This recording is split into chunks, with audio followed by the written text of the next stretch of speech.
man is being victimized by our own government.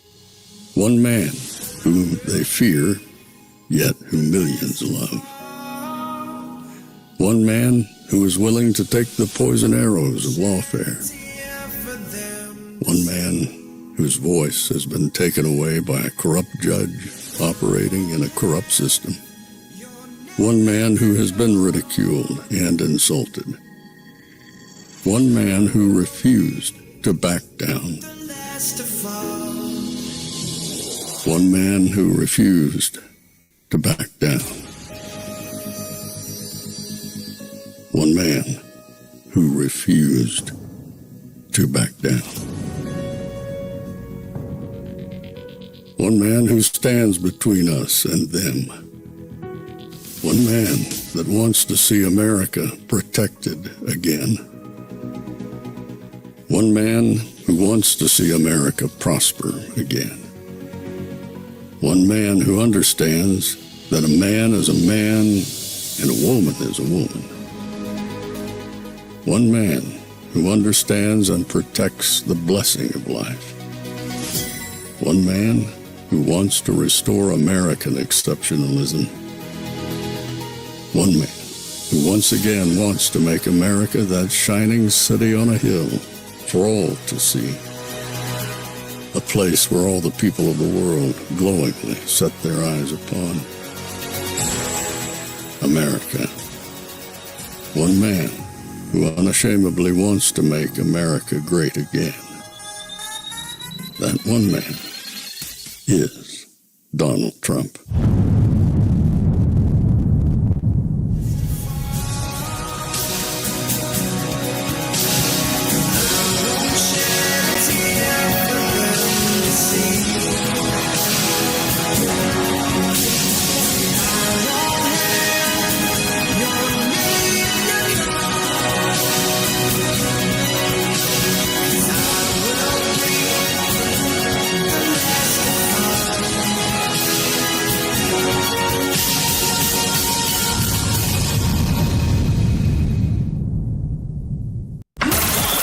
This is Fanfare with Barry Cunningham. Are you bringing up Signal again? I thought they gave that up 2 weeks ago. There was a new report this weekend that he used it in a separate chat that included some family members. It's all just the same old stuff from the media.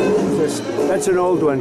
Try finding something new. And he shouldn't be there. Well, it's a reason, but there's other reasons. And just to counter Karen's points, Donald Trump, the president, the commander-in-chief, may believe that Pete Hegseth, who he likes very much, is doing a good job. After all, the first major military operation of his presidency, our attacks on the Houthi rebels, seems to be going quite well, being executed with precision. And so I just think that when they get into these moments where you have Democrats going crazy against one of his people that he likes very much, their instinct is to dig in and fight the opposition party on these things. And I just don't get the sense from anybody in the White House that they think Pete Hegseth is doing a bad job. I mean, they believe morale among the soldiers is up since Trump became president. They believe recruitment is up, that people are wanting to come back into the military. So they're looking at other metrics, too, by which you would judge, is this person doing a good job? And I think they believe that he is. Welcome, everybody, to the Tuesday edition of the Fanfare Show with Barry Cunningham. That's me. And it's Tuesday. So if it's Tuesday, you know what it generally usually means. It means press conference day. So Caroline Leavitt is going to be coming to the podium around 1 o'clock. And when she comes up to the podium, I'm pretty sure there's going to be 2 or 3 main topics everybody's going to be talking about. Number one, Pete Hegseth. I think it's going to be number one. Pete Hegseth. Pete Hegseth. We got to get rid of him. He's bad, blah, blah, blah, blah. And I think she made it known with a couple posts that she put up on X yesterday. The president definitely made it known he's behind him, but that's not stopping them. They're talking about it on CNN. They're talking about it on MSNBC. The wrap-up smear is working to perfection in terms of how they execute it.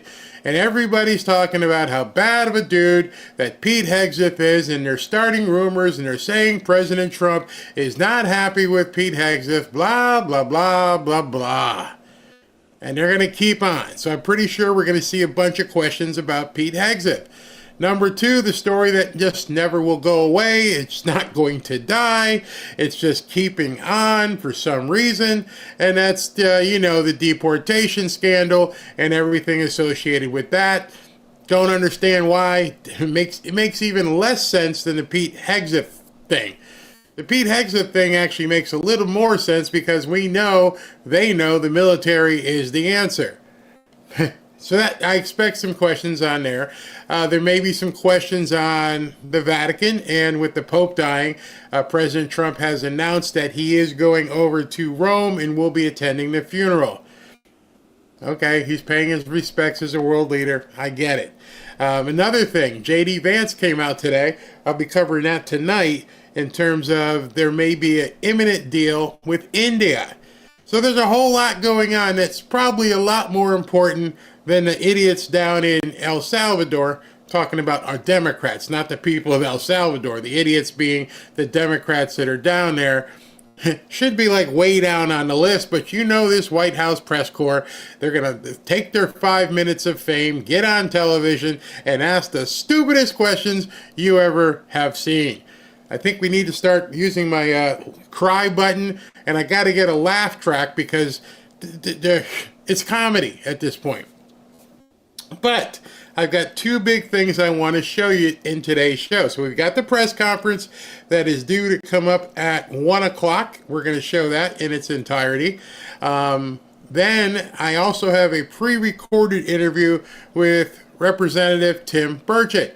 And he never disappoints. In today's interview, it was absolutely amazing. I mean, I got up, I think I was up at 8:30 getting ready to speak to him. He connected at 9 o'clock, and we just talked like a couple guys sitting in a cafe, and I can't wait to show it to you. But before Tim Burchett logged on, I was up early enough to catch an interview, not sure if you guys have seen it, an interview that Pete Hegseth himself did with Fox News, with Brian Kilmeade. So I'm going to play that right now as we lead into the press conference, because when you see this interview, number one, it's on Fox News. What does that mean?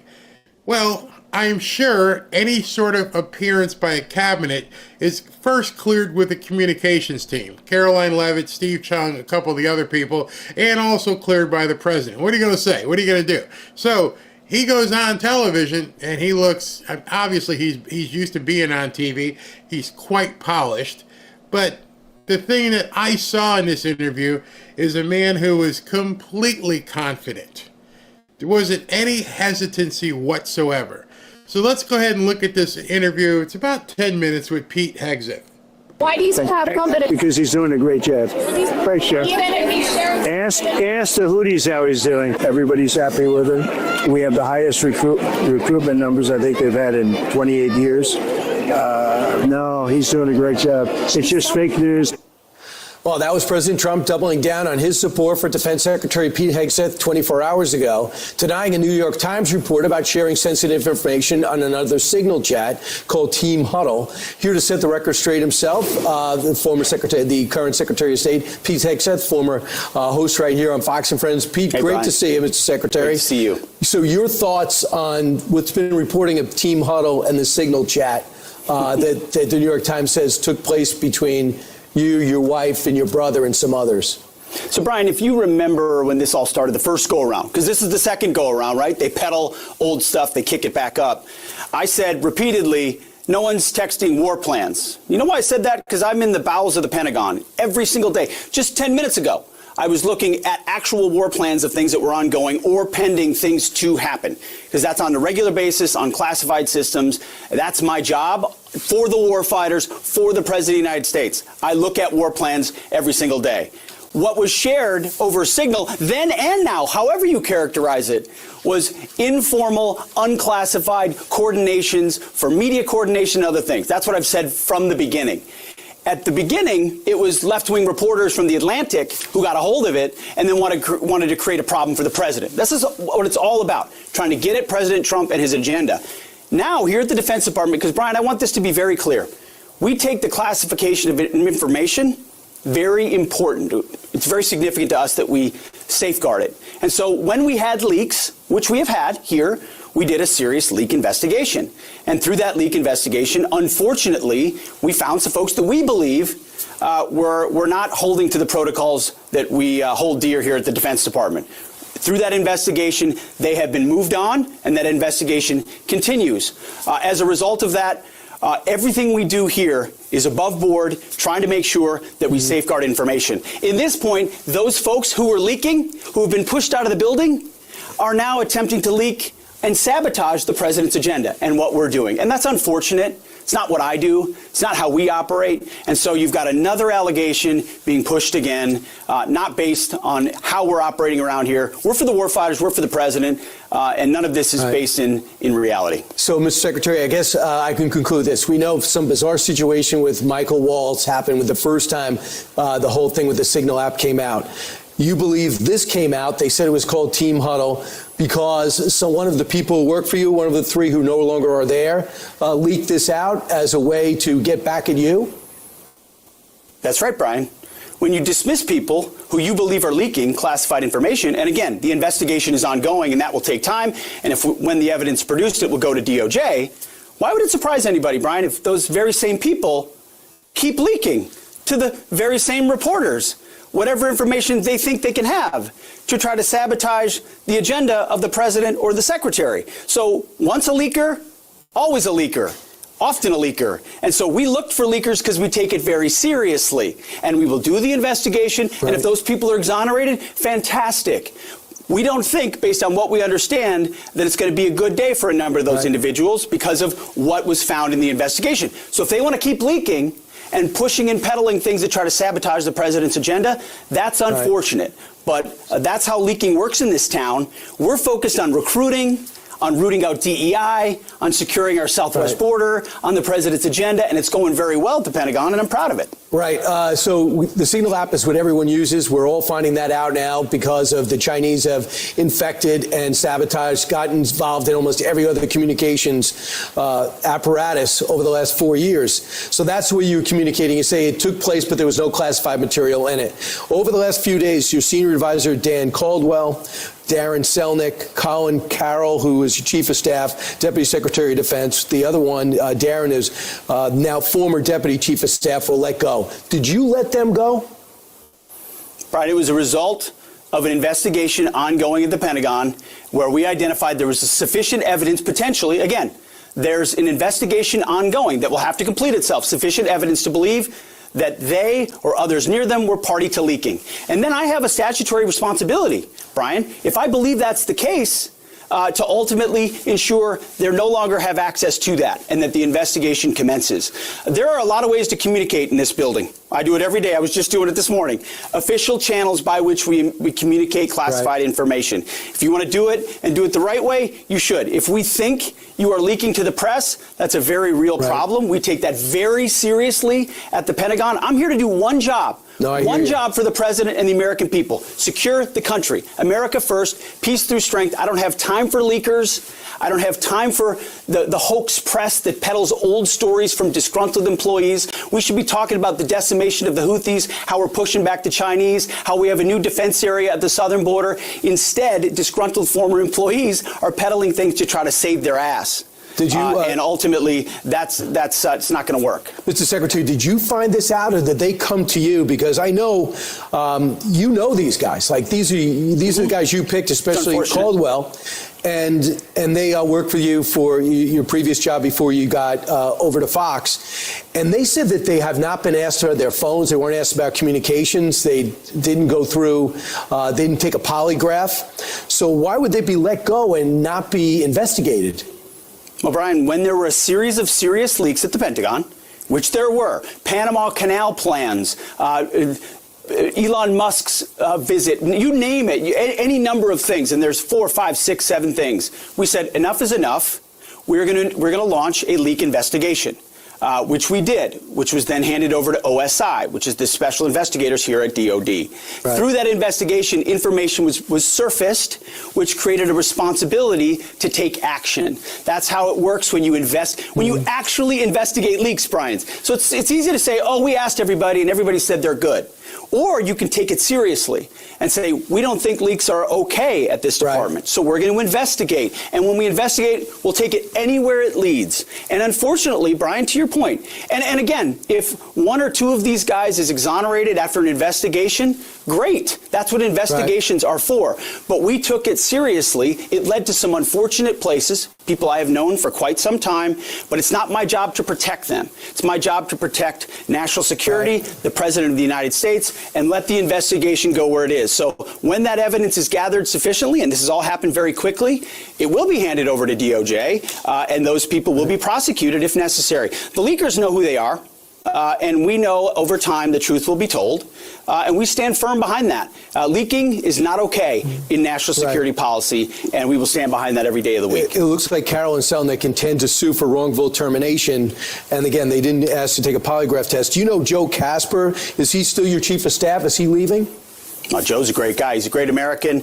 He has done a fantastic job for us at the Defense Department, securing the southwest border, getting a beachhead here at the Pentagon. He's staying with us, going to be in a slightly different role, but he's not going anywhere, certainly not fired. You make changes over time, and we're grateful for everything Joe's done. So, as you know, one of the people that left, he says he was not fired, he let go. Other people said he was fired. John Hewlett, a former Pentagon spokesperson, decided to put this in Politico and say, here's a quote, "It's been a month of total chaos at the Pentagon, from leaks of sensitive operational plans to mass firings. The dysfunctional, now a major distraction for the president, deserves better from his senior leadership. President Donald Trump has a strong record on holding his top officials to account. Given that, it's hard to see Defense Secretary Pete Hegseth remaining in his role for much longer." Do you know him? I know he was let go. He had a great idea to get rid of Jackie Robinson, being sarcastic, from the Pentagon. Your thoughts about that statement? Anybody that knows John knows why we let him go. We did a lot of favors for John. He did some good work up front. Then he was moved along and asked to move along. Now he's misrepresented a lot of things in the press. It's unfortunate. We did right by him. We tried to help. He's spinning it otherwise. It's too bad. It's politics, I guess. Mr. Secretary, do you think you take this job, you come in with war experience and all your great background, do you think there's a lot of people who don't want you there, and there's some type of deep state forces that want to make sure you don't stay there? They've come after me from day one, just like they've come after President Trump. I mean, I've gotten a fraction of what President Trump got in that first term. What he's endured is superhuman. It's not hard for me to do this job. I know exactly why I'm here. To bring war fighting and the war fighting ethos back to the Pentagon, to rip out the insidious ideologies and not compromise and not back down, to bring in new press voices into the Pentagon, which we've done, to reestablish standards and accountability, to not tolerate leakers, to 100% operational control of our border, to get rid of trans lunacy in the military. We haven't backed down. See, here's the thing. A lot of people come to Washington and they just play the game. And it's, you punch their ticket and get along to go along. And, start doing Meet the Press and going to the Council on Foreign Relations and spending time with all the new cocktail sipping crowd. That's not why I'm here. I'm here because President Trump asked me to bring warfighting back to the Pentagon every single day. That is our focus. And if people don't like it, they can come after me. No worries. I'm standing right here. The war fighters are behind us. Our enemies know they're on notice. Our allies know we're behind them. And that, in this dangerous world, for the American people, is what it's all about. I've been on 2 bases over the last 2 months. They're overwhelmingly, anecdotally support for you. And they talked about recruiting going up. So I asked for official numbers. They are through the roof. Take a look at these numbers with the Army, Air Force, and Marines. You are up 108% in November, 119% in February, 108% after the election, 105% with the Navy. With the Marines, up 112% and 100%. They are through the roof. The U.S. Air Force, 100% of its goal, same thing in February. And Space Force is also booming, over 100%. I think the warfighters are happy to have a warfighter up top. Mr. Secretary, with all this controversy, everything swirling around, have you ever doubted your decision to take this job? Oh, not for a minute. I didn't hesitate when the president asked me, and I haven't hesitated for a moment, because those numbers are a reflection of why we're here. We call it the Trump bump internally. The reality is when war fighting and lethality is brought back, and it's serious, that what we're doing here is serious about getting after soldiering and war fighting, American people want to come back in. They want to sign up. These recruiting numbers don't surprise me. They don't surprise me one bit. They're a reflection of a yearning from the American public, of young people, to be proud of their country, to be proud of their military, to make sure when they serve, they're given everything they need. That's why I've fought for the budget that the Defense Department requires. And the president has said we'll have our first $1 trillion budget, because my kids, my 14-year-old, if he joins, he's going to have a great military. He's going to have peace through strength because of the historic investments of this president. So, no, I haven't blinked, and I won't blink.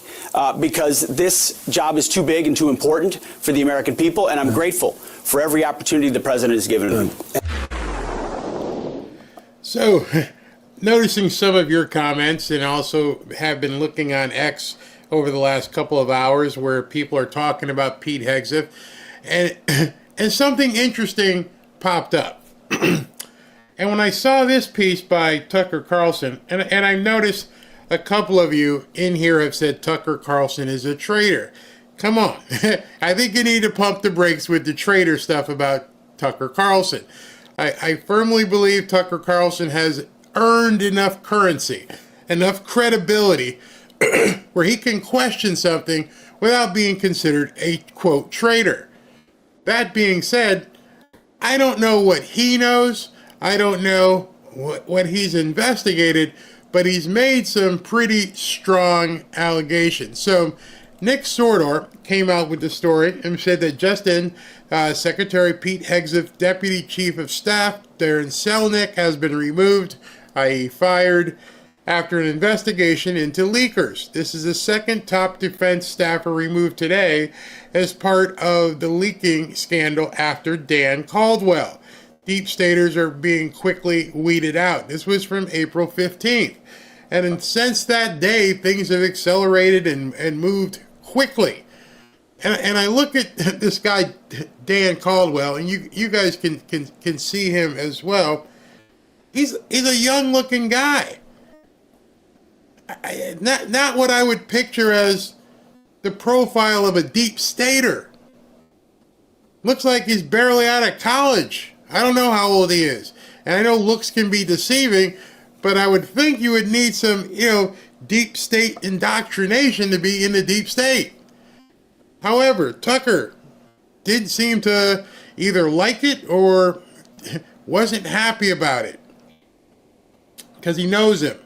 Tucker said, this is from his own account, Dan Caldwell was one of the strongest voices at the Pentagon opposing war with Iran.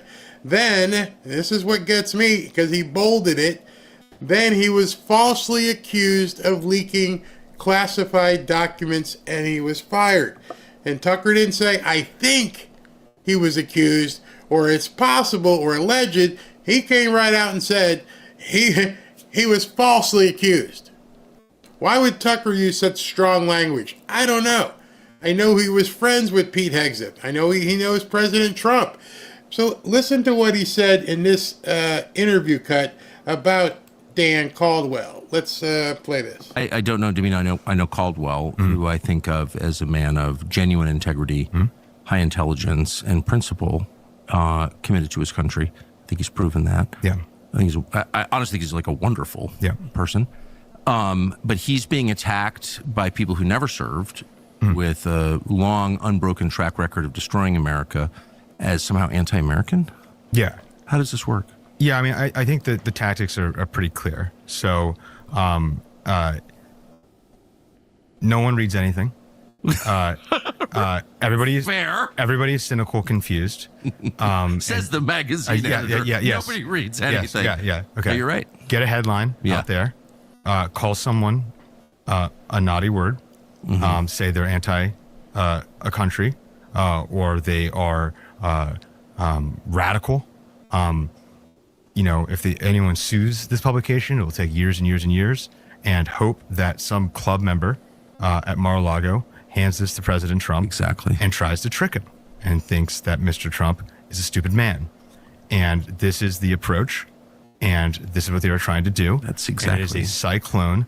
The word has been abused by the Democrats. They've done this to me, yes. Yeah, but this is actual disinformation. Yes. I hate to use the word, but what are the publications? Who are the people involved in this campaign of lies? Okay. I'm not familiar, and I don't know any of the people over there personally, but the big story that's going around on both Domino and I believe Caldwell is from Jewish Insider. Uh-huh. And again, no one really wants to be attacked by something called Jewish Insider. It doesn't sound very fun. And so they are running headlines against people, and they're attacking them. And what they do is they don't say anything that is per se inaccurate, but they totally strip the context. I don't know. I can't tell you why Tucker went there. But obviously Tucker has a problem with Dan Caldwell being fired. He thinks he's a stand-up guy. He's being used. He's a stool pigeon. I think we're seeing some serious behind-the-curtain stuff go on here. Don't know. Can't give you. All I can do at this point, I can't even wager an opinion because many of us understand that Tucker has proven himself. He has the credibility. I've never had any problem with anything that Tucker has reported. He has stood next to President Trump. He was at a number of the rallies. He's been at Mar-a-Lago with Elon. And then today he's saying, I'm not sure if this was today or yesterday, he's actually saying he was falsely accused. So I don't know. This is very, very, very weird that this guy would be fired by Pete Hegseth, obviously approved by Donald Trump, and Tucker's out here saying, he's not the guy. All right, so then he followed it up with this piece. But let's be honest. Everyone knows where that's coming from. It's from the career staff who don't look like what the president and the secretary and vice president want to do. There's people on the joint staff that I come to respect, but a lot of them are incredibly hostile. And by the way, this is Dan Caldwell. So he's obviously knows Tucker very well, and he's talking to people here about who the actual leakers may be. This is interesting. Style to the secretary, to the president, and the vice president's worldview. It's pretty obvious that that's where most of the leaks are coming from. There's a less obvious place. I just want to point something out. As we sit here today, Tucker, and this could change by the time this is aired, but as we sit here today, Susan Rice, Michelle Flournoy, Eric Edelman are still in good standing with the Department of Defense. What? That is correct. They are still... Susan Rice? Like Susan the Obama Rice, Susan Rice? Yes. Susan Rice is still on the Defense Policy Board. Right now? As we sit here today, by the time this is released, that might change. But as we sit here today, she is still on the Defense Policy Board. Now, that doesn't mean she can go in the building and get access to whatever she wants. But it means that she works with DoD employees, she can interact with them, and has the credential and the affiliation with the Department of Defense. But so Susan Rice has no relevant experience for a job like that at all. She's a political hack. Correct. Yet, as we sit here in April of 2025, about 100 days into the president's first term, she and a bunch of other people who are incredibly hostile to the president and his worldview remain on the Defense Policy Board. You're sure? You can go on the website and check it right now. And I checked with Colin and Darren, and they confirm that as well, too. So, of course, if I hear information like that, and what did he just say? Same thing I say to you guys all the time. Do your research. Go find out. So he says go check out these things. Let me just make sure she hasn't walked out on stage yet. No, we're still good. So I decided I was going to go check and see. So I decided I would use AI. And I used Ask Perplexity. Susan Rice is currently listed as a member of the Defense Policy Board, serving as a Distinguished Visiting Research Fellow with a term running from August 2024 to August 2028. Huh? There's no public evidence that her continued service is due to, quote, blackmail leverage. Appointments to the board are typically based on experience and expertise in national security and foreign policy. So that question is, what in the hell is Susan Rice still on a defense policy board in the Trump administration for the next 4 years? Something not smelling right. Something, of course, my full trust is into Donald Trump. I understand. I have to believe that he knows what he's doing. But now information's coming out. You're firing leakers, and these leakers have some people in high places who are, not lefties. We're talking Tucker Carlson. And what the guy said isn't a lie. So wait a second. So you fire the leaker, but you leave Susan Rice as part of the policy decision-making capacity and access to the Department of Defense. Make it make sense. So I'm expecting possibly some questions about that today where people can come in here, and this was posted literally 10 minutes ago. And it's all over the place. Everybody's talking about, why is Susan Rice still a part of the Board of Defense in the Defense Department? Makes no sense whatsoever. More and more people are talking about it. Susan Rice should be in Gitmo. Who are you, and what did you do with the high IQ Donald Trump? What is going on? Even George Behezy. Why is Obama's UN ambassador Susan Rice still allowed at the Defense Department? I don't have any answers. So if I was sitting my butt in that press conference room today, hey, Caroline, want to give me a shout out? I got to talk to you. What in the hell is Susan Rice doing in the Department of Defense? Will anybody ask that? I don't know. We got to find out. Somehow this has to come out today, not a week from now. Does President Trump even know it?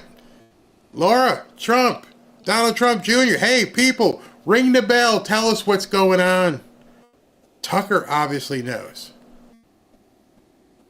And and there's just so much right now. You can put it in there. She's one of the people. Yeah, she should have been the first to fire and pull clearance on. I'm going to be having Hans Monkey on the show. I hope I said his name correctly. But even Hans is wondering. He just posted this an hour ago. It's a long post. The fact that Susan Rice, Colin Kahl, Michelle Flournoy, who was referenced in that piece, other entrenched D.C. insiders and operatives still sit on the Defense Policy Board, which supposedly exists to advise the Secretary of Defense, is a perfect example of the deeper corruption in Washington. It is the deepest of the deep state. Now you're starting to see why they're trying to get rid of Pete Hegseth, because you never ferreted out the tumor. That tumor is still sitting there festering. And as long as people like this still have access, and like Han said, which I'm going to talk to him about, as long as they don't have to, like he says here, obviously Pete Hegseth isn't going to take defense policy advice from Susan Rice, so some might shrug it off. Yeah, but she has access. And then he actually took a screenshot of the board. And here are the people on the board, and you can't see, let me go down here. There is Susan Rice. So I didn't expect to, basically come out here and cause a problem, but now you guys know what to do. You know what to do. You need to get on X and go, whoa, what in the heck is going on here? Somebody needs to give us all some answers. Somebody needs to tell us how these people are still embedded in the Trump administration. I could see somebody like, some of these people who aren't name recognition. We don't really know. You know who Susan Rice is. Everybody knows Susan Rice was one of Obama's, chummy pals, all the way back to the Clinton regime. So it's not like you pass this woman in the hall and say, hey, what's up, Susan? If I was walking in the Department of Defense and I happened to pass her in the hall, it's like, what in the hell is she doing here? Why? And then, what you then have to go with, and the next question that goes through your mind is, how many of these snakes are still slithering around in the White House, in the Department of Defense, in the FBI, in the Department of Justice? Did they not call the exterminator as soon as they got into the White House? Did they not go in and go, okay, what do we need to do? Who are we clearing out of here? This is why it's happening with Pete Hegseth. Don't know what's happening, but we now know why it's happening. When you have the tumor, and you know that tumor is there, and you don't do anything about it, you know it's going to grow, metastasize, and cause more problems. You got to get rid of it. So the first question, or second question is Pete Hegseth okay, which they have the answer. Next question is, who else? I mean, why is Susan Rice here, and who else is chummy with the Obama administration that you haven't ferreted out yet? And I can't answer that question. And hopefully you guys can begin digging as well. Still waiting for her to show up. She is now 7 minutes late. She used to be prompt. If she said 1 o'clock, she was usually out there by 12:59. So she hasn't walked out there. Yes, I completely trust Trump. Susan Rice, who lied about the so-called video causing any overrun of the embassy. Yep, that one. That's her. Susan Rice is going to lead them to more traitors. That could be it. Wish you was asking him questions, Barry. Yeah, I wish I was there too, because let's just say that you've now got a premise for this press conference, and I'm seeing all the questions in here.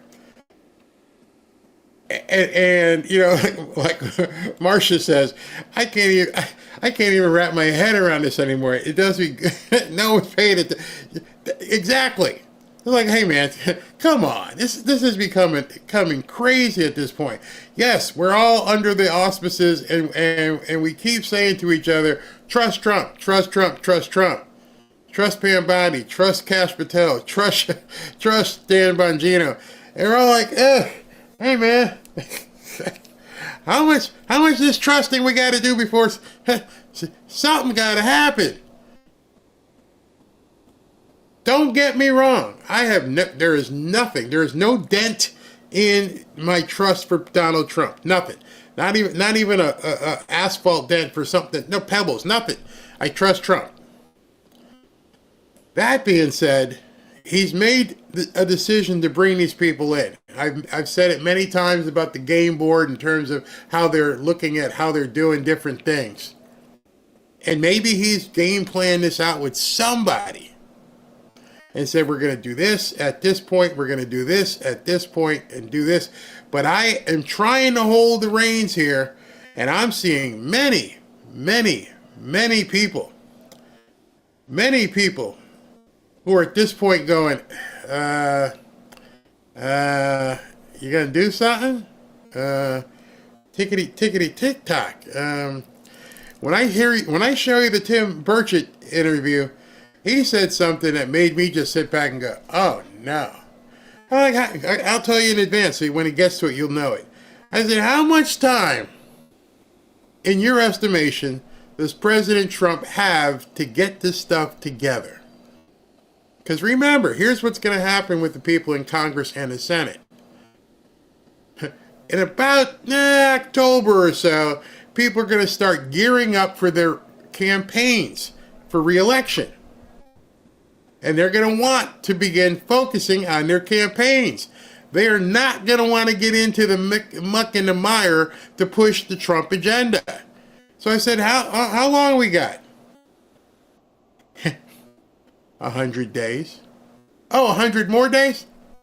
100 days from inauguration.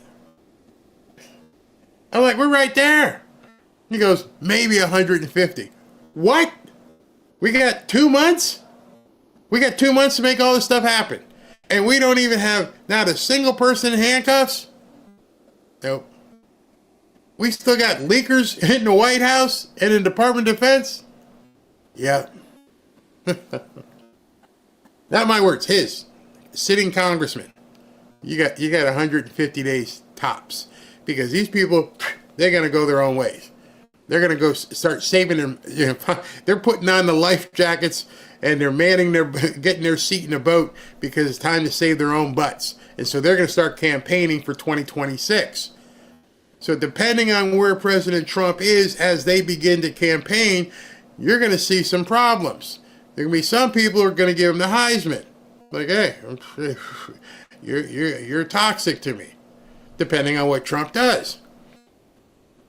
So if I know that now, and you know that now, and Tim Burchett knows that now, then everybody knows that now. Everybody knows right now it's crisis time. Not constitutional crisis and all that. Crisis time meaning stop Trump now, he'll be dead in the water. And I'm looking at the screen, is she walking out? Not yet. Not yet. So that got me to wake up. And then I saw something which I will be covering tonight where Glenn Beck went on Steve Bannon's show and he's starting to like look side-eye at the whole Pam Bondi, Kash Patel, Dan Bongino thing. So you've got some very, very, very prominent people whom most of us have trusted who are beginning to turn side-eye and go, what's going on? This isn't making any sense. I've questioned Laura Loomer. I've questioned Steve Bannon. I always thought that was the fringe.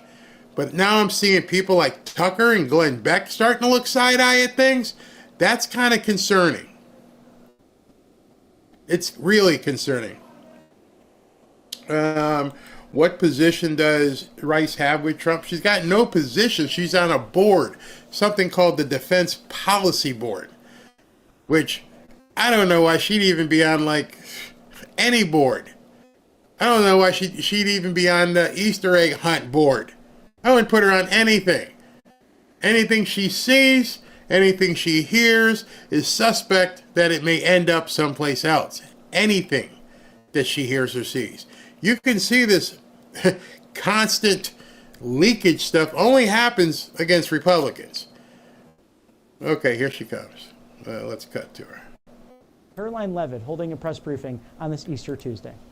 The thoughts and prayers of the entire White House remain with all of the Catholics around the world who are mourning the death of Pope Francis. Pope Francis touched millions of lives and dedicated his life to serving the Catholic Church. As a mark of respect for his memory, President Trump ordered flags be flown at half-staff, and he will be traveling to attend his funeral in Rome.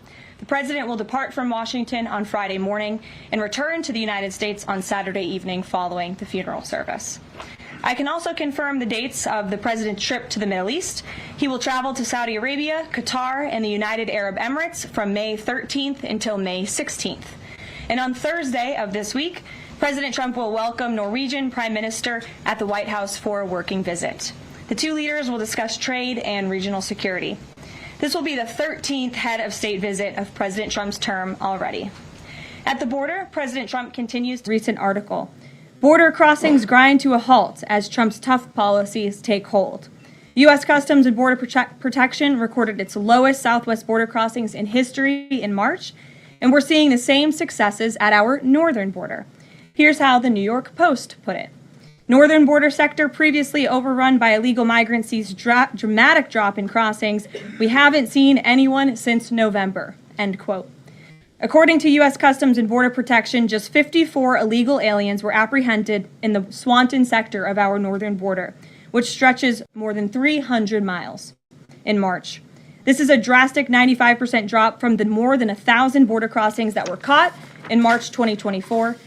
This is a main hotspot area that recorded more than 80% of all apprehensions along the northern border during the 2024 fiscal year. And new reporting from the Washington Times fully highlights the difference in Joe Biden's disgraceful approach to the border compared to President Trump's. Under Trump, border catch and release has dropped 99.99% from worst Biden month. You can't get much better than that. This statistic in particular is astounding. Border Patrol agents caught and immediately released 189,604 illegal aliens into the United States in December 2023 at the height of the Biden border crisis. But under President Trump, Border Patrol agents caught and released only 20 illegal aliens into the U.S. in the month of February. Thanks to President Trump, operational control of the border is becoming a reality, and the administration's historic enforcement measures are yielding huge results. Illegal aliens are finally getting the blunt message. If you cross the border illegally, you will be swiftly deported and never return to the United States of America. Efforts to arrest the criminal illegal alien invaders are continuing to ramp up. ICE Chicago arrested a Mexican national convicted of predatory sexual assault of a child in Cook County, Illinois. This week, ICE Denver arrested a Mexican national convicted of sexual assault of a child in Houston County, Texas. ICE Miami arrested a Nicaraguan convicted of aggravated battery in Hillsborough County, Florida. ICE Houston arrested a Salvadorian national convicted of attempted sexual assault of a child in Escape in Dallas County, Texas. And ICE Chicago arrested a Mexican national convicted of aggravated sexual abuse of a minor in Illinois. Despite the Democrats' insane objections, President Trump will continue to embolden law enforcement officers to arrest dangerous legal alien criminals and keep our communities safe. And also thanks to President Trump's America First economic approach, investments continue to pour into our country. Swiss pharmaceuticals company announced they will be investing $50 billion in the United States over the next 5 years, creating 12,000 new quality jobs. Regeneron Pharmaceuticals also agreed to pay Fujifilm Technologies more than $3 billion over the next decade to help manufacture its medicines in the United States. It's a top priority for President Trump to ensure we are producing critical medicines and pharmaceutical drugs right here in America, and that is exactly what we continue to see happen every day. In other news, the Trump administration has announced we will put an end to Joe Biden's illegal student loan bailout attempts. No student loan has been referred to collection since March of 2020. That comes to an end. On May 5th, the Department of Education will resume involuntary collections for borrowers with defaulted federal student loans. The student loan portfolio controlled by the federal government is nearly $1.6 trillion. But fewer than 4 out of 10 borrowers are in repayment. This is unsustainable, unfair, and a huge liability for American taxpayers. Debt cannot be wiped away. It just ends up getting transferred to others. So why should Americans who didn't go to college or went to college and responsibly paid back their loans pay for the student loans of other Americans? The Trump administration will never force taxpayers to pay student loan debts that don't belong to them. Student loan borrowers need clarity, and we're finally giving it to them. Borrowers will now be clearly expected to repay their loans, and those who default on their loan obligations will face involuntary collections. The government can and will collect defaulted federal student loan debt by withholding money from borrowers, tax refunds, federal pensions, and even their wages. America is $36 trillion in debt. We must get our fiscal house in order and restore common sense to our country. If you take out a loan, you have to pay it back. It's very simple. President Trump will not kick the can down the road anymore. Before we open it up to questions today, I want to commend our pool photographer who is in the room with us today.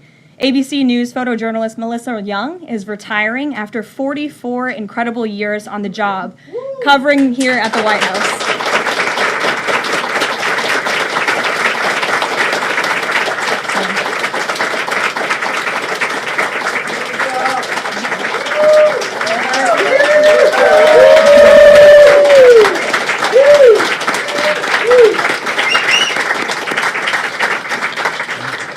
Melissa, congratulations. You have the largest round of applause I've ever heard in this room. So there's something we can all agree on, and you've had an incredible career here covering the White House. So congratulations to you, and we hope you enjoy retirement.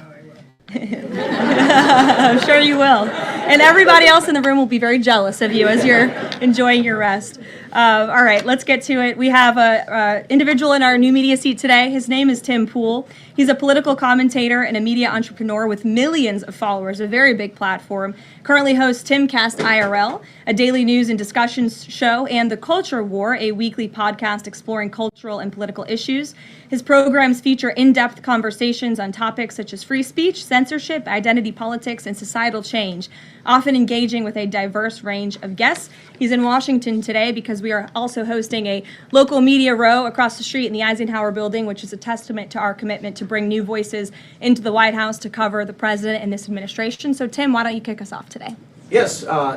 Many of the news organizations that are represented in this room have marched in lockstep on false narratives, such as the Very Fine People hoax, the Covington smear, and now what's being called the Maryland Man hoax, where an MS-13 gang member adjudicated by 2 different judges, I believe, is just simply being referred to as a Maryland man over and over again.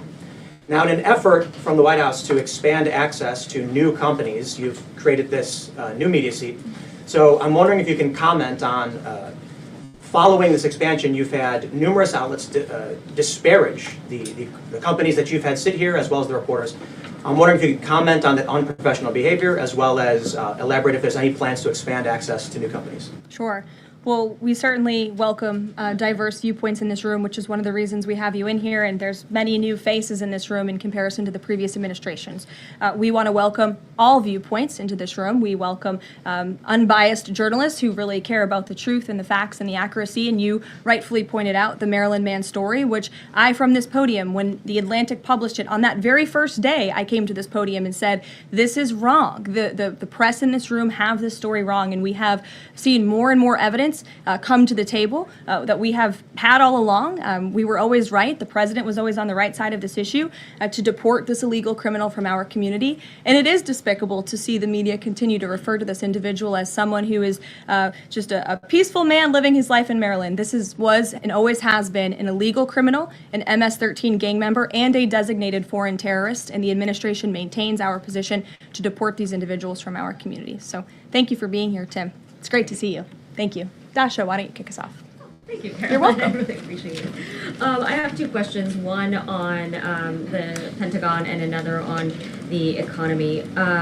You said on Fox News that the entire Pentagon is working against Secretary Hegseth, but the people who were fired were Hegseth's own guys. So how do you square that, and what do you say to concerns that that's bad management? They were Pentagon employees who leaked against their boss to news agencies in this room. And it's been clear since day one from this administration that we are not going to tolerate individuals who leak to the mainstream media, particularly when it comes to sensitive information. And the Secretary of Defense is doing a tremendous job. And he is bringing monumental change to the Pentagon. And there's a lot of people in this city who reject monumental change. And I think, frankly, that's why we've seen a smear campaign against the Secretary of Defense since the moment that President Trump announced his nomination before the United States Senate.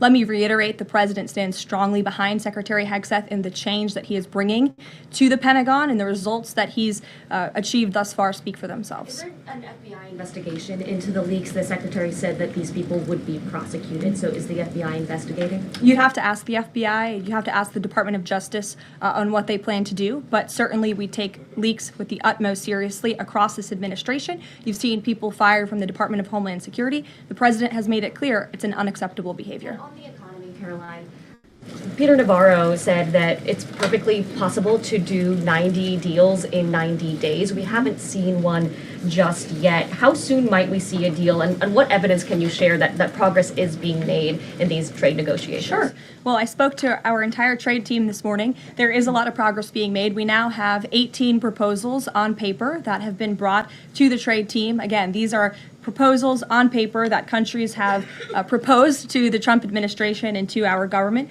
You have Secretary Bessent, Secretary Lutnick, Ambassador Greer, NEC Director Hassett, and Peter Navarro, the entire trade team, meeting dealing with 34 countries this week alone. We are moving at Trump speed to ensure these deals are made on behalf of the American worker and the American people. And just yesterday, it seemed to get a little bit lost in the news, and I think it's a disservice to the American public that it did. The vice president announced terms of reference for a trade deal with India. That is a big deal.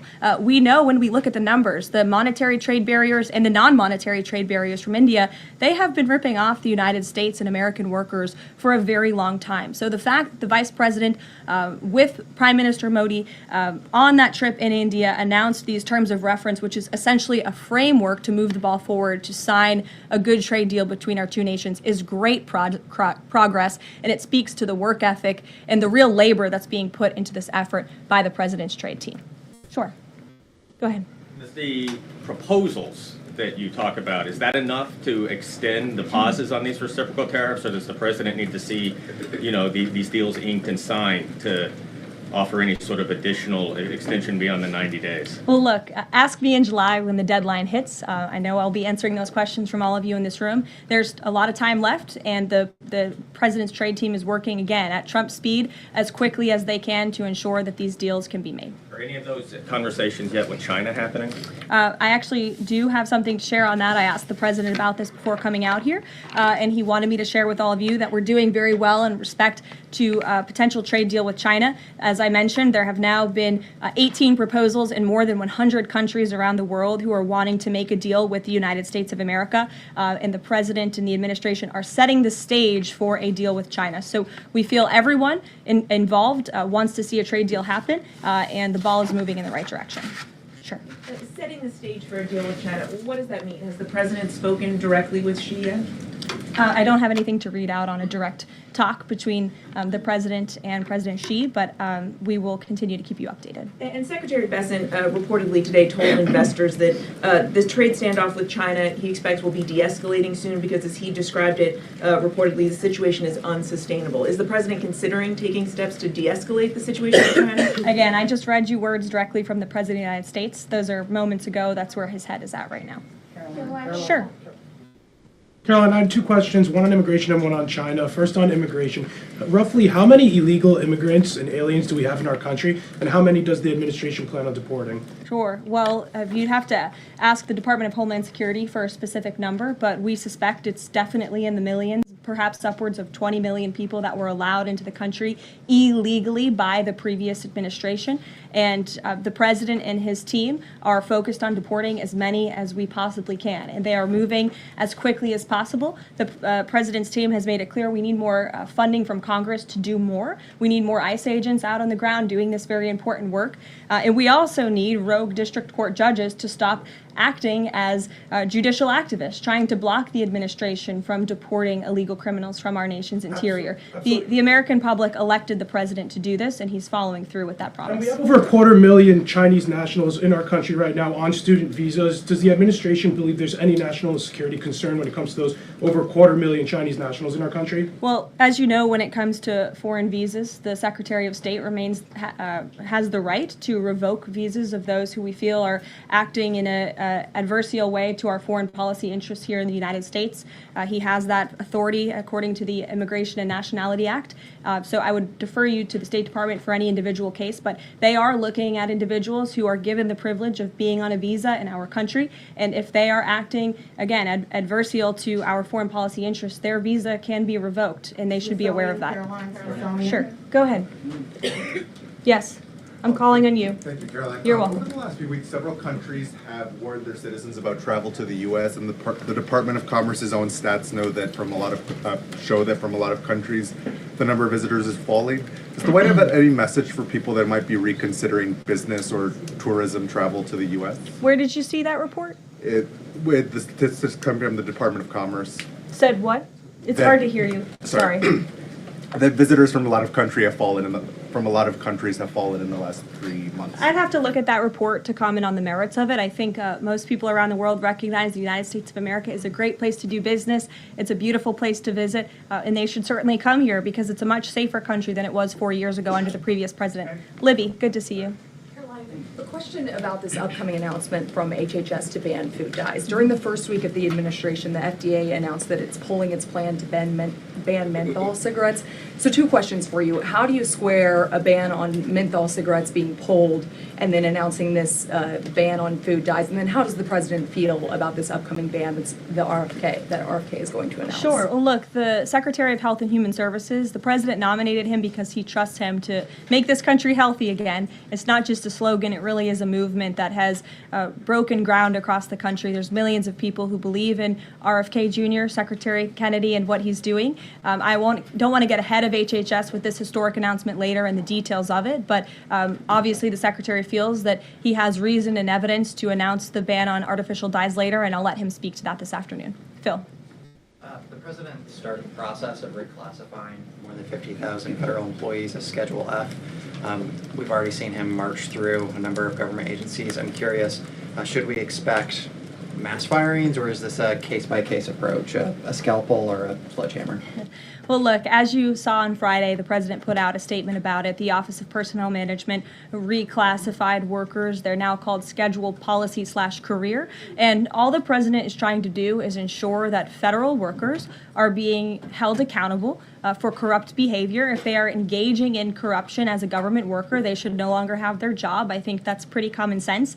He also believes that bureaucrats should be acting in accordance to the will of the American public, who duly elected this president. Not just this president, but all future presidents. If you work for the government, you should be adhering to the will of the American public and advancing the administration's goals and interests. And if you are not doing that, then you should go find another job whose interests you align with. So as for specific firings, I would defer you to the specific agencies, but the president in this move and Office of Personnel Management, it will make it easier to get rid of rogue bureaucrats who are engaging in corruption. And then another quick question about Sure. Google, real quick. A federal court ruled last Thursday that Google's dominance of online advertising and ad tech markets violated U.S. antitrust laws.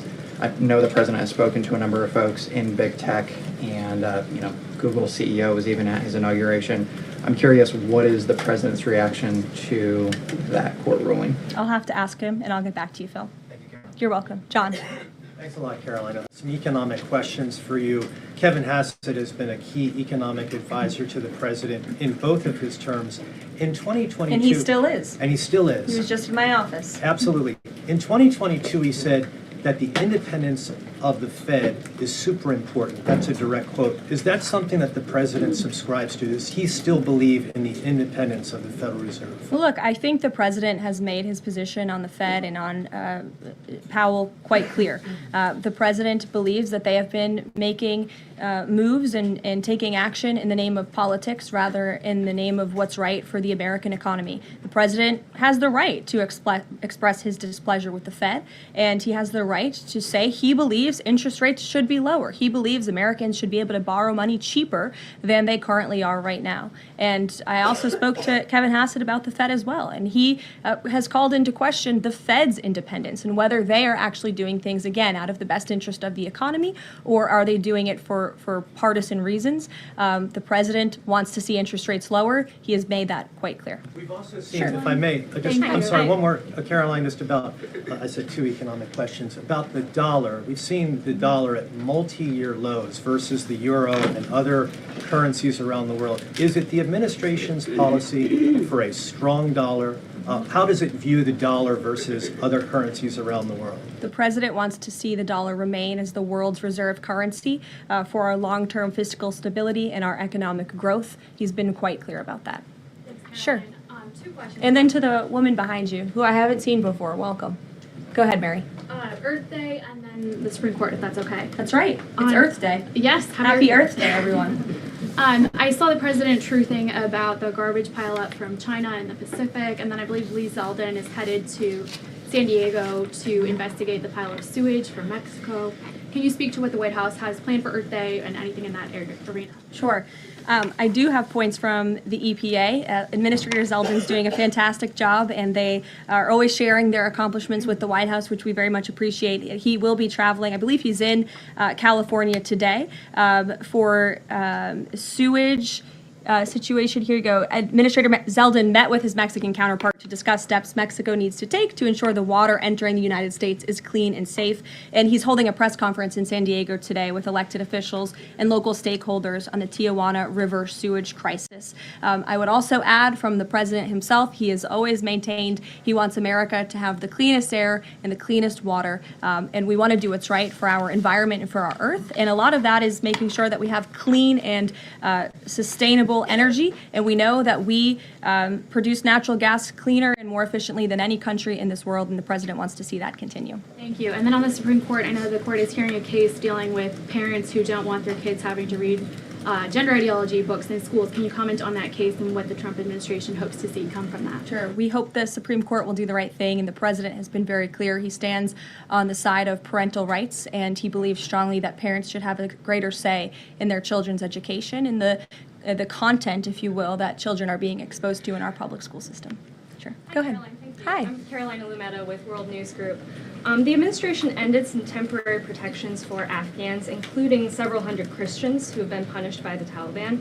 Is the president considering any exceptions for Afghans who could face death or torture if they return to their home country? So let's just be clear about one thing. We didn't end that proactively. It expired, and it's because the previous administration illegally paroled millions of people, or hundreds of thousands of people, into the country, and then gave them temporary protective status, which again is a temporary status. It's not a permanent status in this country.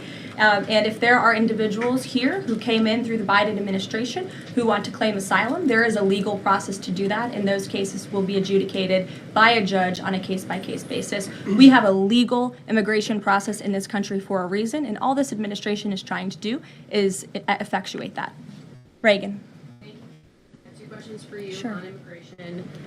March deportation numbers were down slightly from the same time period last year. SCOTUS recently ordered a pause on deporting turned-day Iraq members with the Alien Enemies Act.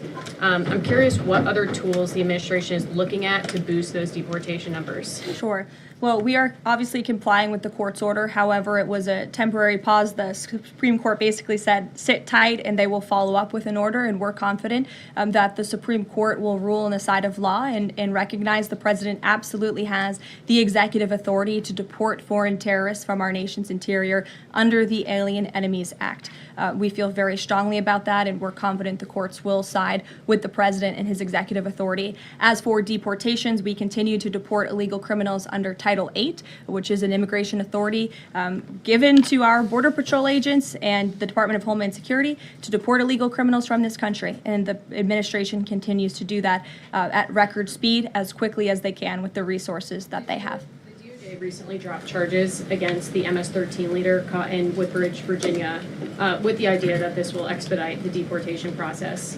Does the administration plan to drop charges against other criminal illegals to speed along the deportation process? You'd have to ask the Department of Justice. Obviously, that's within their purview, and I can't speak for them. However, it is our goal to deport as many illegal criminals and aliens from our country as we possibly can, as quickly as we can. Jackie. Thank you, Caroline.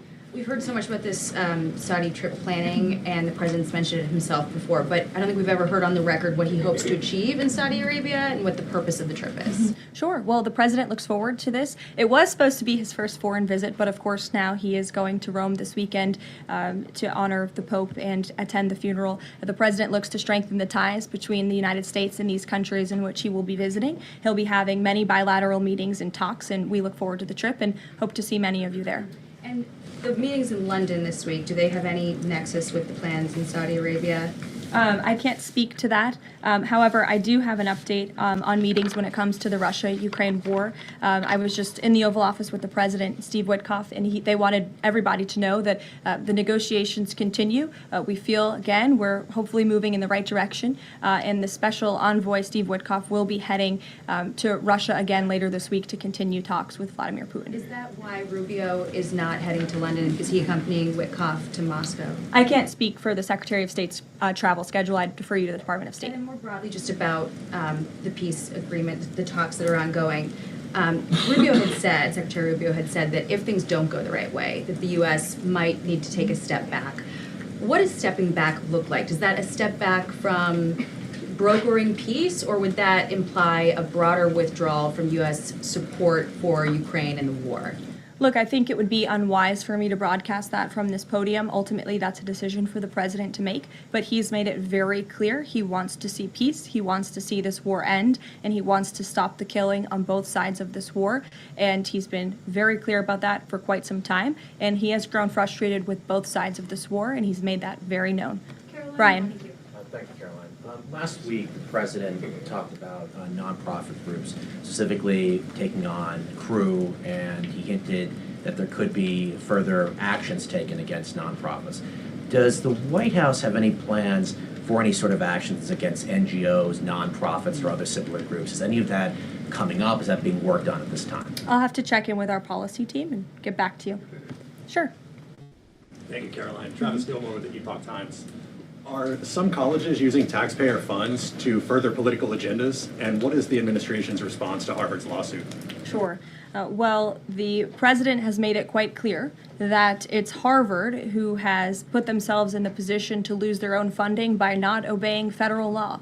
And we expect all colleges and universities who are receiving taxpayer funds to abide by federal law. It's quite simple. And the president made it clear he's not going to tolerate violations of federal law. He's not going to tolerate illegal harassment and violence towards Jewish American students or students of any faith on our campuses across the country. And so we will be responding to the lawsuit in court. And again, it's quite simple. If you want federal dollars, obey federal law. And just a quickly follow up on China.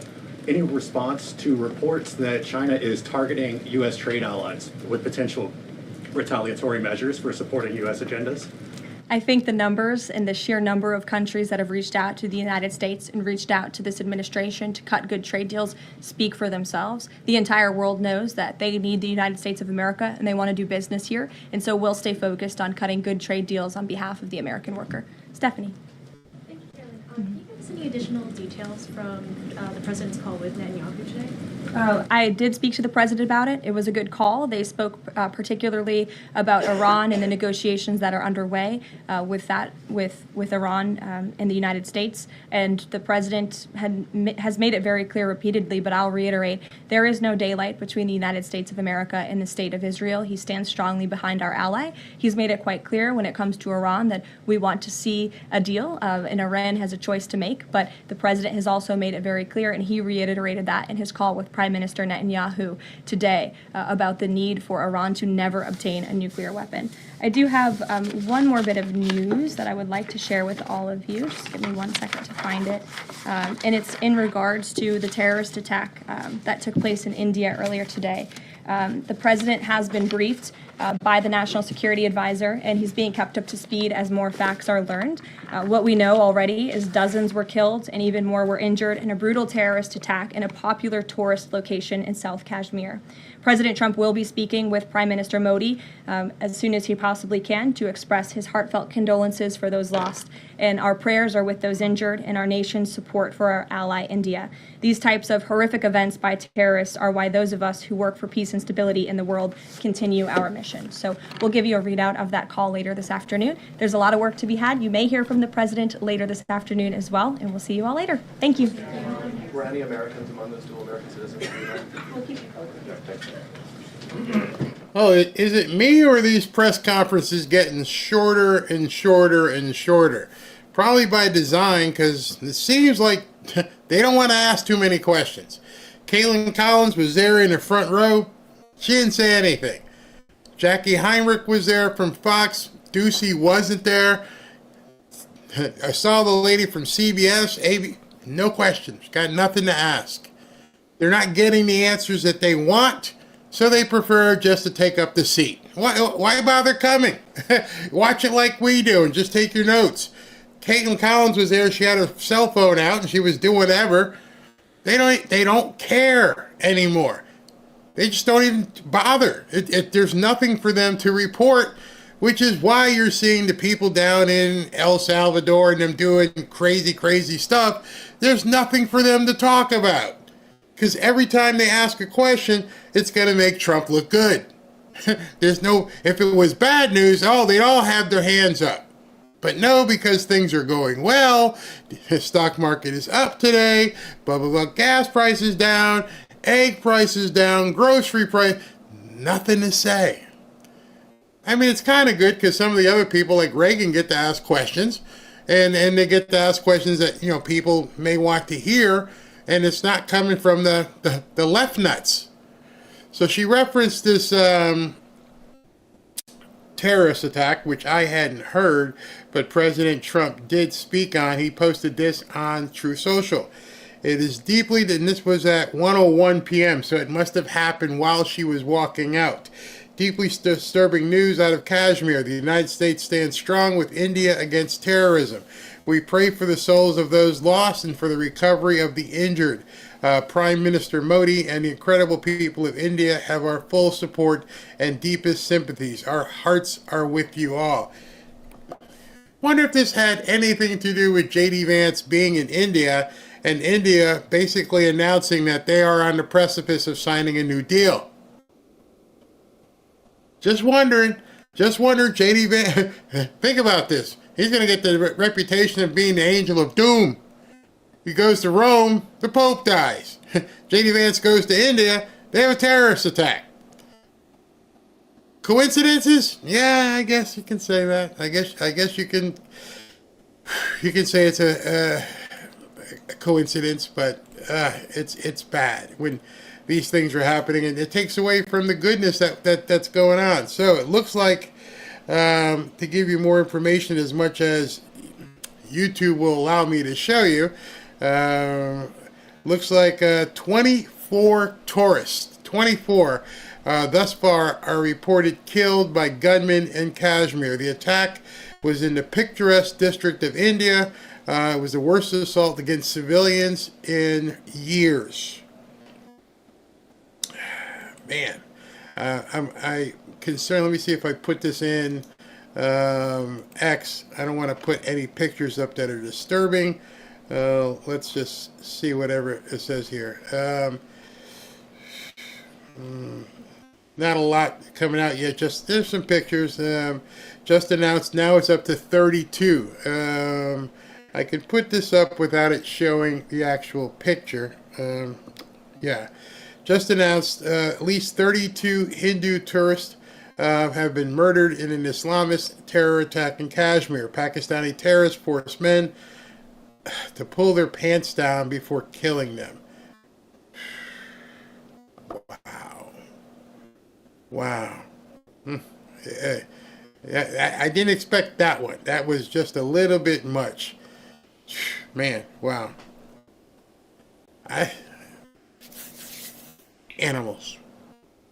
You know, you guys open borders all across the world, and you let them in here, and you let them in England, and you let them in Spain, and you're trying to fight the deportation of everybody here in America.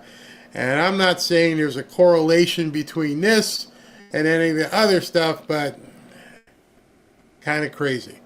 So President Trump did reach out and to India for that. That's crazy. He also, let's change a little subject real quick here. He also spoke about Israel. He said, I've just spoken to Prime Minister Bibi Netanyahu relative to numerous subjects, including trade, Iran, etc. We'd love to know what the etc. is. The call went very well. We are on the same side of every issue. Okay. So if we see the stars starting to come together, and you're starting to see little segments here and there, Japan, India, and they're starting to pull together, that all bodes well for the United States. Of course, the media doesn't want to talk about that. They're going to keep, well, the Maryland man. That's it. That's all they can talk about. It's interesting, though, not much of that came up today. They didn't even talk about the Democrats in El Salvador. Nope. Didn't talk about them being denied access. Nope. Why is that? Because it's an 80-20, 95-5 issue. Nobody here cares. You're down there causing all kinds of havoc, and nobody cares. Nobody cares. All right. So with that being said, let me go ahead and talk to you real quick. I'm going to run the Tim Burchett interview after this Patriot Addict ad for the Trump knife. So if you need to go someplace, oh wait a second, I know what I wanted to show you before I start this. Let me find this because this was really cool. Let's see. Let me see if it opens up for me. Oh, I'll have to wait and try to download it again because I couldn't get into it. Sometimes when you refresh on X, you can't get into your messages or you can't get into the X community. Elon, you need to fix it. You got rocket scientists doing stuff.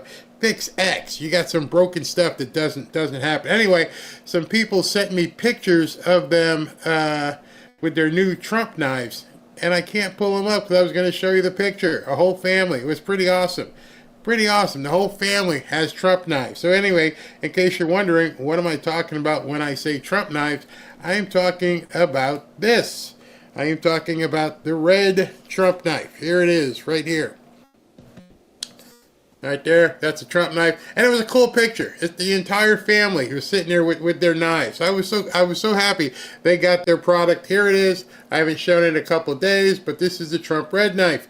As Trump is in office, and it's only going to get better from here as a celebration, Patriot Addict, one of our valued sponsors, is sending free Trump red knives to people who voted for Trump and watch this channel. I don't know if there's anybody else out there pushing this stuff. Just scan the QR code over here to get yours now. This is just their way of saying thank you for supporting Trump and being part of the movement in history. Normally this knife sells for $70, but you can get it for free. Just pay shipping, which is about $13.99. So before I show you and do the modeling of the knife, it's got a notch here with a blade up inside there. I don't know if you can see it. That'll cut a seat belt or something, and it's got a window notch in case you need to pop a window. And once you open it without cutting yourself, because it's very sharp, this knife has some weight. It's good size. Perfect for fishing. Perfect for fishing and gutting a fish. Great for hunting. Very sharp. Got some weight. Not look at that. Strong knife right there. You can get an idea of the size as you can see it in my hand. Big knife. All you've got to do is hit the QR code right over there, and they will send it to you for free.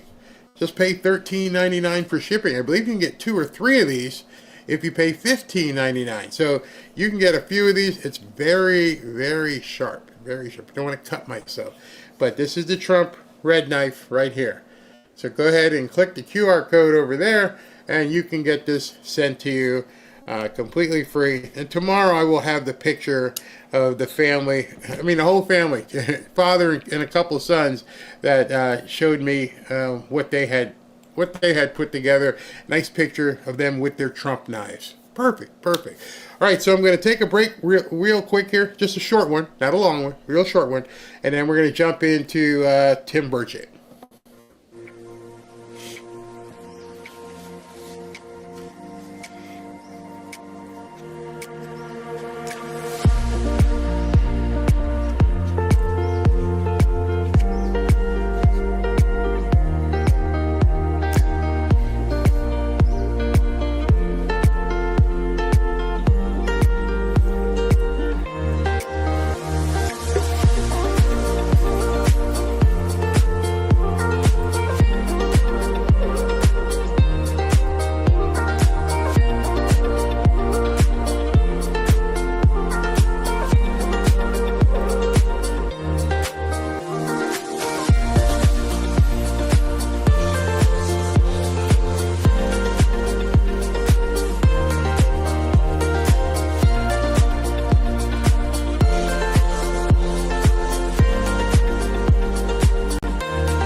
Back to Fanfare with Barry Cunningham. You know, one of the interesting things that Caroline Levitt spoke about, which I don't think it sunk into a lot of people in that press room, because many of them think, nothing's happening. It just the tariffs aren't working. It's not going to happen. Well, and you know how slow it takes to put together deals. And she said there's a whole bunch of people. Let me see what the number was, because I wrote it down here. There are 34 countries this week that they're holding trade meetings. They have 18 proposals that are hitting the White House this week. That's huge. Maybe that's why the press is so quiet, like, oh, it's actually working. It's working. It's amazing to me that the trolls come in here and say stuff because it doesn't matter anymore. Don't let these people get you down. Not at all. I don't even care. Life is well. Like President Trump said, I got to clip that.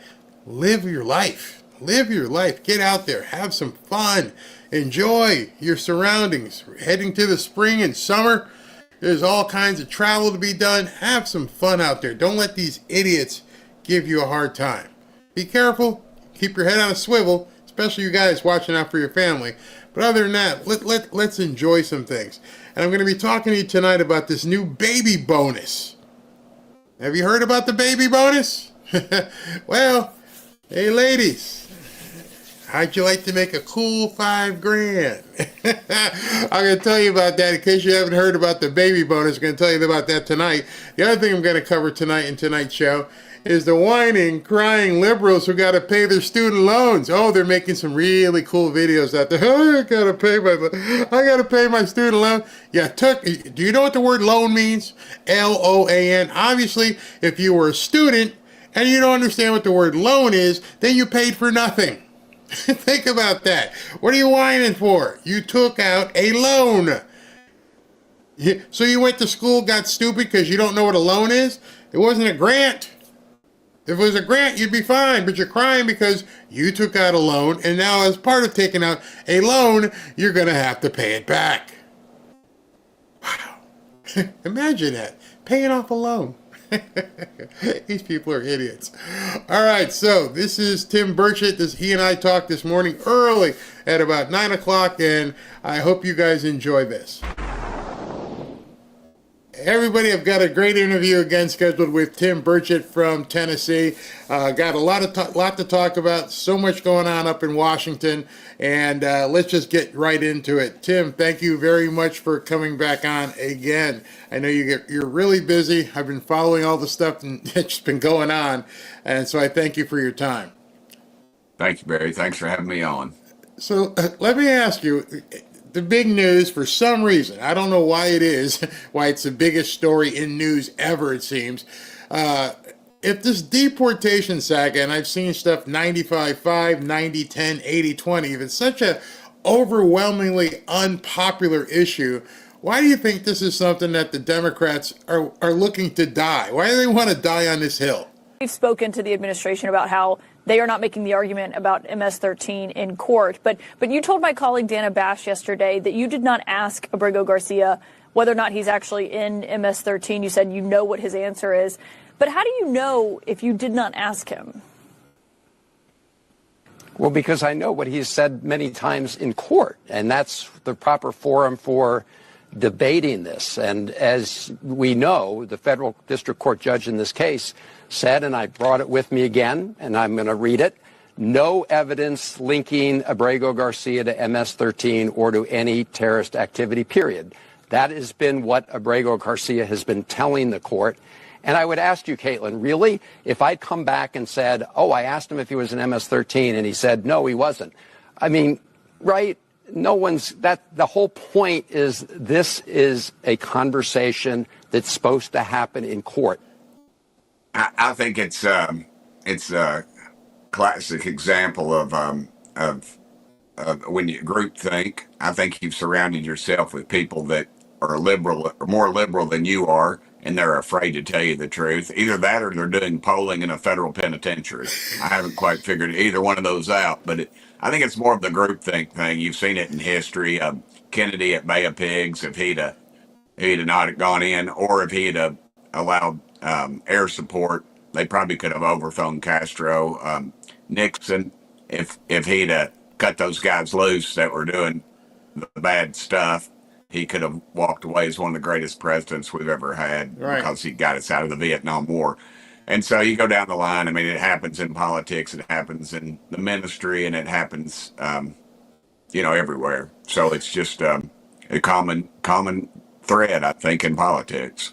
Without naming any names, are there any Democrats who you talk to, they're like, I can't believe we're doing this, and they can't extricate these people out of it, or is it like an all-in type thing? Well, the Democrats use the carrot and the stick a lot better than the Republicans do. They reward with the carrot and they beat them over the head with the stick. And they're generally pretty tight-lipped. But, I work out with some Democrats and I see them in the gym and we talk. And they are scratching their head. This is not the issue that they need, and they know it. And it's not, it's not putting groceries on the table, and that's generally a Democrat issue. And they're just not even paying any attention to that kind of thing right now. They're paying attention to this far out extreme deal. I mean, they did the same thing with men and women's sports. Right. It's just beyond belief. It's just a liberal think tank. And a lot of times the heavy donors, the billionaire liberals, that's their belief system. So that's who they're mimicking right now, I think, and that's unfortunate. It's crazy. Something else that's crazy, these courts are obviously out of hand. They're just going crazy. What can Congress do to not just help, but to expeditiously address the judiciary problem? Well, I think this is what shows you what happens when you don't win 15% of the population votes. But Darrell Issa has a bill to do away with, not to do away with the courts, but to put some restraints on them that we feel like originally were intended for, that they're for. They're really out of their lane on a lot of this stuff. They're reaching out, they're activists, and they have a history of it. Their families are in it. Any other time in history, they would have been not allowed to make these rulings. It wasn't allowed to even have these hearings on these issues because they're totally out of line.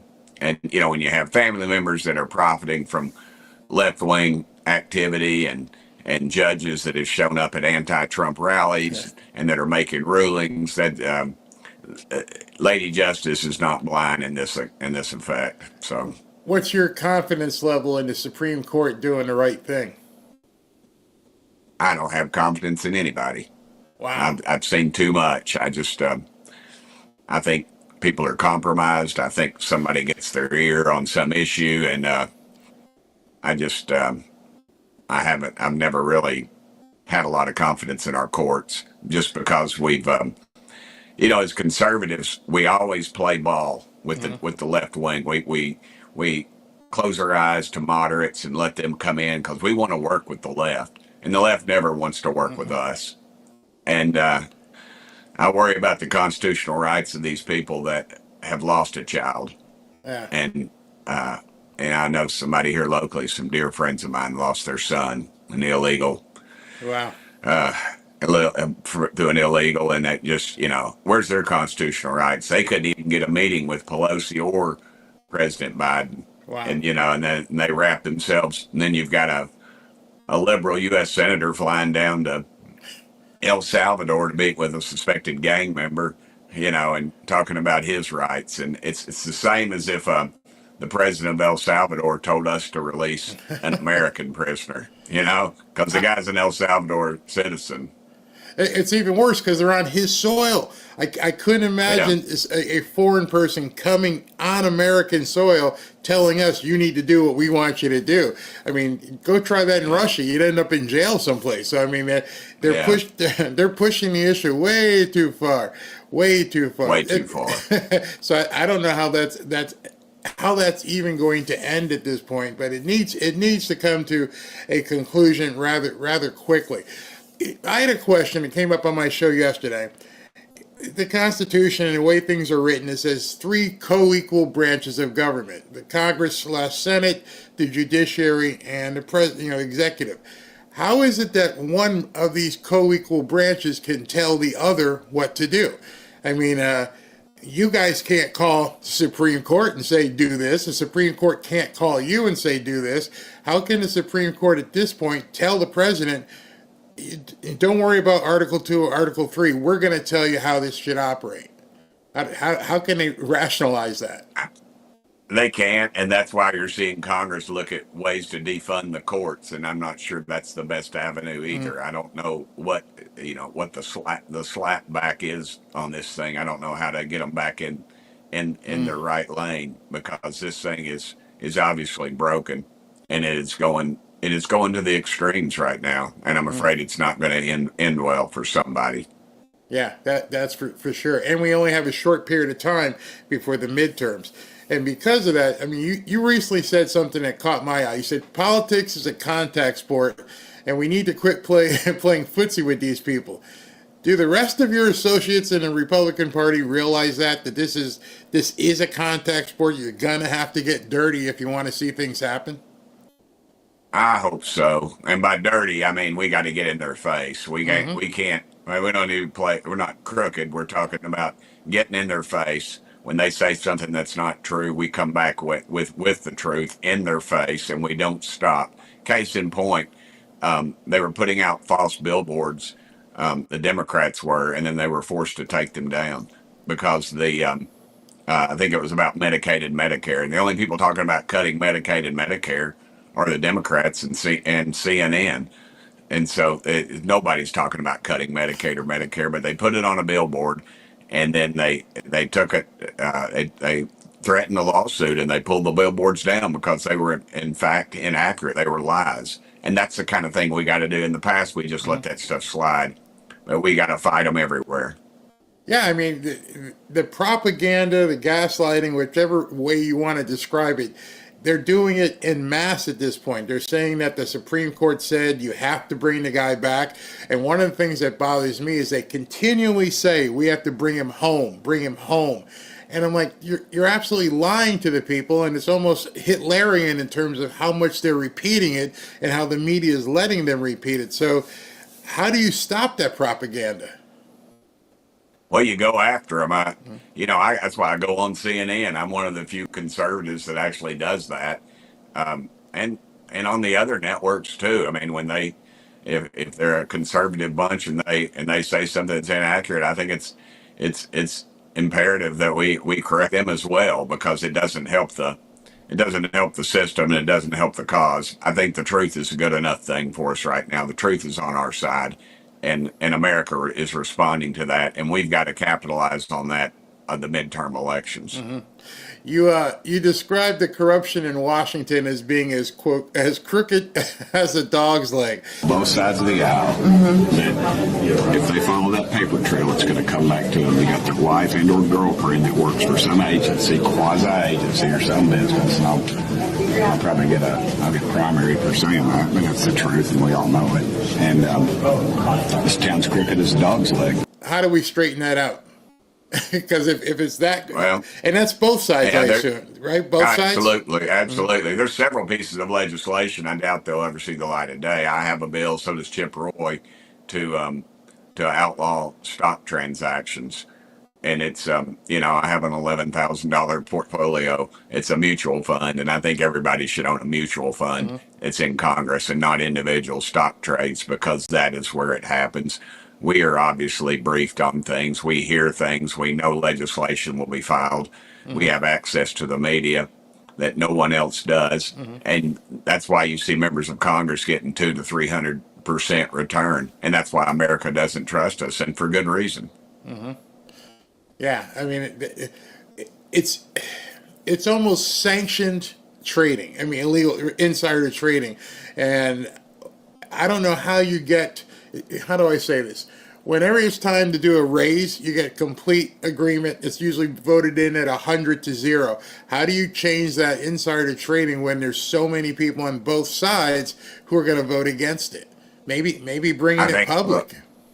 Well, the public has to do something with it. The public has to go, and the party chiefs have to endorse it, which they won't. That's why the public has to embarrass people. And there should be a litmus test. I mean, I'd ask people how they're going to vote, and I would make them vote. That's the problem. They'll say, oh, yeah, I support it, knowing they'll never have. It's like term limits. You'll never see a term limits bill on the floor. It's sad. It's very sad, not unless the people do something about it. You also uncovered, I saw a hearing where you uncovered a real estate scam. where people are leasing buildings back to family members? What is happening with that, and how long's that been going on? Mr. Hart, do any members of Congress, their spouses, or their immediate family have any property ownership rights to this property or any federal land? Congressman, I don't know the answer to that question off the top of my head. Okay, do spouses of members of Congress own real property and lease it to the federal government? And how would we find that out? Because I think I know what you're going to say. I believe the answer to that question is yes. You do? I do believe that.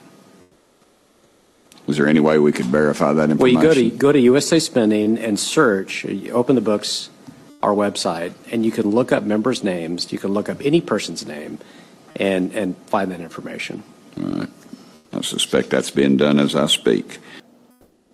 I don't know. That's an interesting thing. But when I asked, I wasn't really sure how he would answer it, but he answered what I thought was truthful, that in fact, real estate transactions are occurring where members of Congress apparently or their families are profiting. And I think that's something that needs to be looked into. Because we have buildings.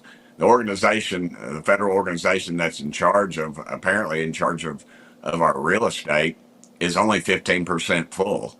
Wow. Imagine that. I mean, so you've got federal buildings all over the place that are not full, that no one's there. They either work from home or they're not there. They just don't exist. And we continue to lease these buildings. I think that's something that needs to be rooted out. And did Doge uncover that, or did you uncover that in a hearing? I had a suspicion and asked a question. Wow. And they answered. So I suspect it was in our Doge subcommittee or whatever, but it was something that I asked about, and they answered in the affirmative. Are you making enemies up there? Because it seems like there's a little bit of disillusionment and maybe even some disappointment that I've sensed in some of your interviews on television. How are you feeling about continuing? Is it a fight you want to continue with? Yeah, I think it's worth fighting for. I mean, our democracy. Good. LBJ said, if you want a friend in Washington, get a dog. And I got Buzz right here. Okay. Oh, he's cute. Oh, very cute. Yeah, he's a big old chunk. But anyway, I got plenty of dogs. So, no, I don't guess I have a lot of friends in Washington. That's all right. Oh, well, you got friends in us, though. So you also exposed something else that made my eyes just jump out the screen, and then it kind of died after you talked about it. Why in the world are we still funding the Taliban, and why were we ever funding the Taliban? Hey, everybody, Tim Burchett, going in Foreign Affairs for our bill to defund the Taliban. We've been working on it for over a year. Well, it's those NGOs who would believe, people wouldn't believe this, but apparently we have close to 1,000 NGOs dealing with Afghanistan and non-government organizations that we send money through. But the Democrats wanted me to remove the NGO portion of the bill, so it in effect would kill the bill, because I feel like somebody is getting rich off of it. What the suspicion is that the money is going out of the government under Democrat-run administrations, and it could be getting recycled back in campaign donations. Do you have hard evidence for why members of Congress should go to jail? Well, if they're involved in it, and if their family members are profiting from it, then you're dadgum right, they should. Absolutely, 100%. And honestly, if it's going in their campaigns, it's going into something else. These NGOs are very well documented by Elon Musk. He explained to us pretty easy how they do it. Some billionaire will put $1 million and form some NGO with a great name. It'll have $1 million in their account and have a few prominent people on their board. And then the federal government's looking for places, Democrats are looking for places to dump these tons of stolen taxpayer money into an NGO, and then they take it and then they filter it out among their board members and their political friends. And that's the way it works, and he's going to document it. And that's why you're seeing him pitch such a fit. And also, I think someone ought to look at all the young members that are out there on the ledge on this thing pitching a fit about it. All they're doing is these old-timers are allowing them to walk the plank so they can do their dirty work, and their hands are never touching it. I mean, do you believe we're sending $10 million to Madagascar for circumcisions? I mean, things like that are on I believe it's Madagascar. It starts with an M, but anyway, it's $10 million.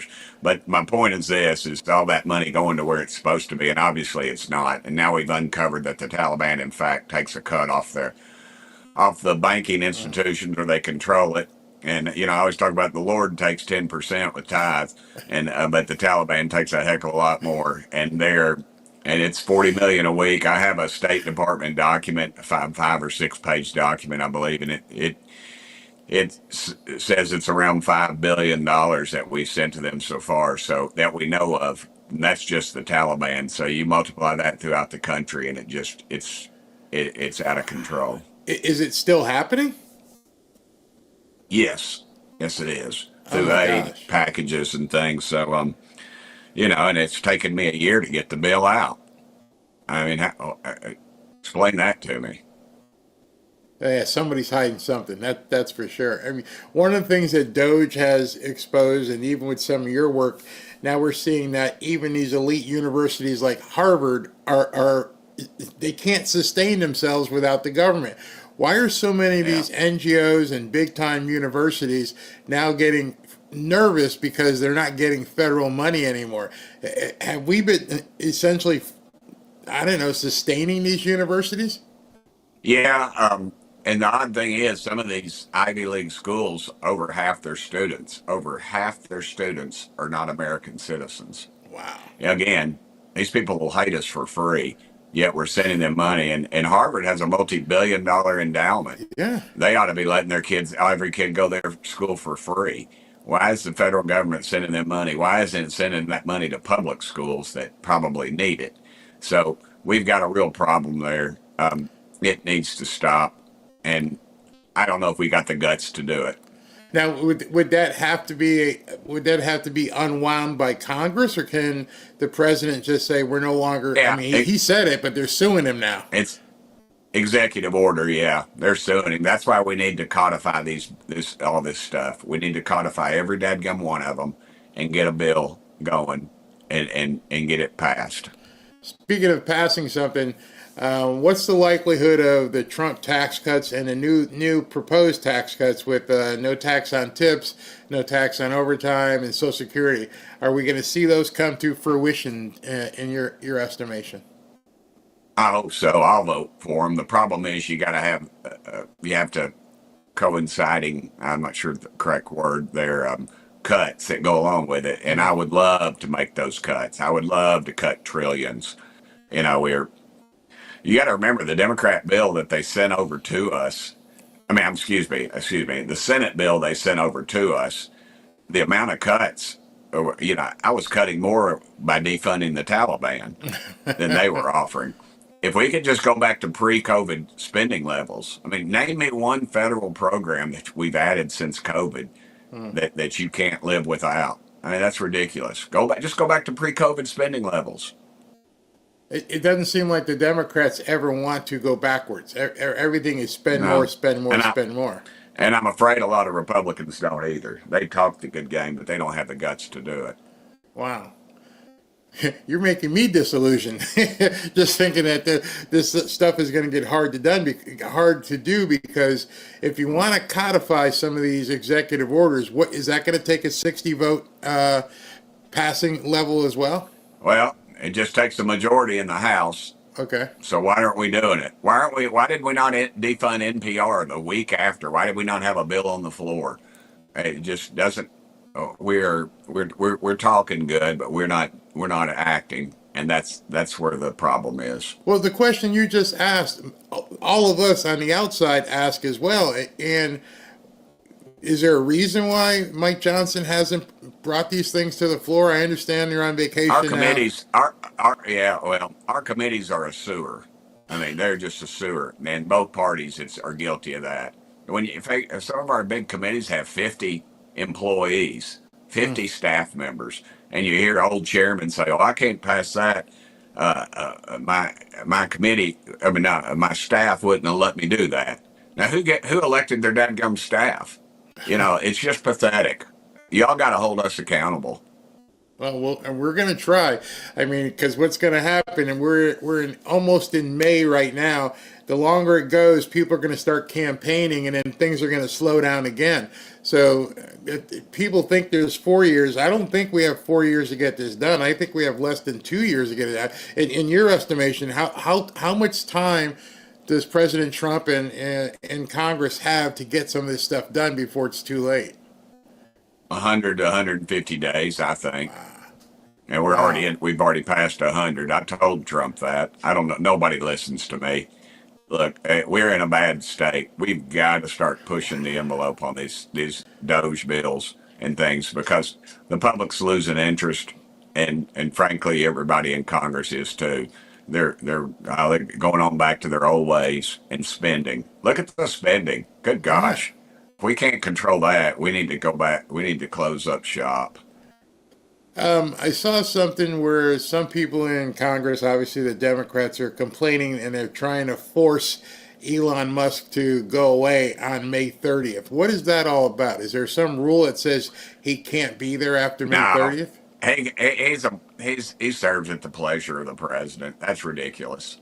He's cutting into their funds, into their largesse, so to speak, and that is crooked. Let him keep cutting. Let him keep making those.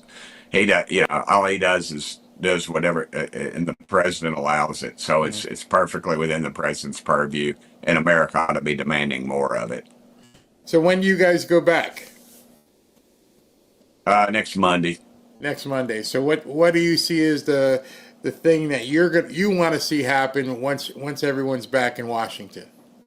Well, I'm going to push like crazy to get my bill to defund the Taliban. $40 million a week. Let's get that on the floor. Let's send it over to the Senate and make them do something. I have two great Senate sponsors, he, and Tommy Tuberville have both agreed to sponsor it. So I'm looking forward to seeing that bill move. All this, again, this Signalgate stuff is coming up with Pete Hegseth. Do you think Pete Hegseth is safe, or are they going to keep coming after him and try to force President Trump's hand? The more they come after him, the more I think that he's doing great work. Look, Joe Biden's administration allowed 13 brave Americans to get killed in Afghanistan. We finally had a hearing, and I asked the question of the Marine sniper, did you ever have the bomber in your sights? And he said, yeah, 2 different times. We called back to military intelligence, and I guess they called the Pentagon or the State Department. And they waved him off 2 different times. Where was that? Where's the justice there? This is crazy. This is all political theater. The Democrats are doing it, and the media is in on it. It's not an issue. He hasn't discussed anything that cost anybody their lives. And if there is a problem, I think they've corrected it. Yeah, absolutely. So I have one last question for you, because it cracks me up. It's one of the videos that you post on an ongoing basis that just make me laugh. What is with this guy who keeps approaching you as you're walking to the Capitol? Is that something you put together, or is it some guy who stalks you? Do you trust Trump's national security team to keep our war plans top secret? You trust your mother every night to fix your hot pockets and make sure your Game Boy is turned on. He stalks me. He's a tracker. He's paid by the Democrat Party, but they got to get better material. I told him before we left for Easter. I said, "Man, I just made you a star," and he goes, "I'm not talking to you." And so he just, he's paid by the Democrats, and they call them trackers, and they just come up and try to ask you something to throw you off. But I think I caught him with his pants down on that one. I made him a star. So they actually pay people to wait for different congressional members to walk up so they could run up and ask them a stupid question. That's correct. And it doesn't work, because now that you know he's going to be there, you can be ready with any sort of retort that you want. It makes no sense whatsoever. That is the stupidest tactic I've ever seen. I got one last question for you. Go ahead. It's like Columbo. He would always ask, "I have one more question." He always jumps out of the shadows at you, and you'd think with his pale skin you could see his old pasty white legs. And he's not. You don't feel in danger or anything. He's harmless. He just A little. A little. I don't know what he's up to. You never know up there. It's a dangerous crowd. They don't protect Republicans like they protect Democrats, and that's a fact. Speaking of that, that was supposed to be the last question. You just brought that up. Brought up something. A lot of people, and they looked at it wrong. You're obviously a Southern gentleman. They were thinking, "Oh my God, Tim's gone over to the side. He's protecting Jasmine Crockett." You just happened to be there when that whole thing happened, and I was trying to tell people, what did you expect them to do? So, how did that work out? And what did you think of that whole exchange? We were just talking. She asked me what I did, what I've been doing the last week over the weekend or whatever, and I said I've been shoveling horse manure. I said my daughter's got horses, and we were just talking about that. And somebody kept trying to interrupt, and I was like, dude, like I was in the middle of a conversation, and then she grabbed his phone, which she shouldn't have. I guess that's what they're going after her on, but I don't know. And that's all it was. I'm friendly to everybody. Look, I'm conservative. I'm just not angry about it. There's no reason to be a jerk about it.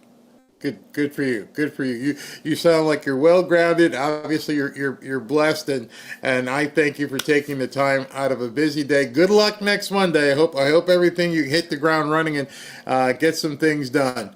Look forward to hearing and seeing. And I want to thank you for being that one person besides maybe Stephen Miller who likes to go on CNN and some of these other channels and fight back, because I think more conservatives need to get that kind of intestinal fortitude and, like you said, understand we're in a fight and it's not supposed to be cutesy. So thank you, Tim, very much for your time today. Thank you, brother. And pray for our country, brother. Thank you. Always. Thank you very much. I just want to say thank you to the Fanfare community. And if you're new here, I'd like to take a moment and welcome you. If you watch my videos, you've probably realized at this point that this isn't your usual podcast. The difference is that every single day, I try to make this show an open conversation amongst friends. You see, I believe that speaking to friends, here and in your own circle offline, is the best way to push back against all the lies being told by the Democrats and the media. I encourage people in this community to welcome each other, and in doing so become a source of support for those seeking to unplug from the matrix. If you'd like to communicate on a deeper level, I invite you to subscribe to the channel, but if you'd really like to surround yourself with like-minded patriots, join our free and private X group by going to fanfareshop.org/group. When you join this free group, a few things will happen. One, if you haven't used X before, you can use X without venturing into the sewer that it sometimes can be. Two, you can share content with friends that you meet here. Three, you will get notified every time I go live, so you can't count on YouTube notifications. And four, and this might be most important, you get content that I can't share on YouTube or Rumble. So please take a moment and join our free and private X group. Just go to fanfareshop.org/group. Remember, it's members only. There are 16,000 plus people in that group right now, getting close to 17,000. To join our free and private members only X group, just go to fanfareshop.org/group. We'll see you there. Welcome back to Fanfare with Barry Cunningham. So, talking to Tim Burchett, it's eye-opening, and I noticed somebody said in the comments, man, that was kind of depressing. It can be, but if you pray and realize God wins and God's in control, you don't have to feel depressed. These guys like Tim Burchett, other people in Congress who want to see things happen, who want to see the country move forward, it takes a lot out of you because you're meeting adversity at every turn. Everywhere you go, people are fighting you hard. Hey, take this out. No, we can't do that. No, you can't do that. Stop talking about this. No, we're not doing term limits. No, we're not going to stop insider trading.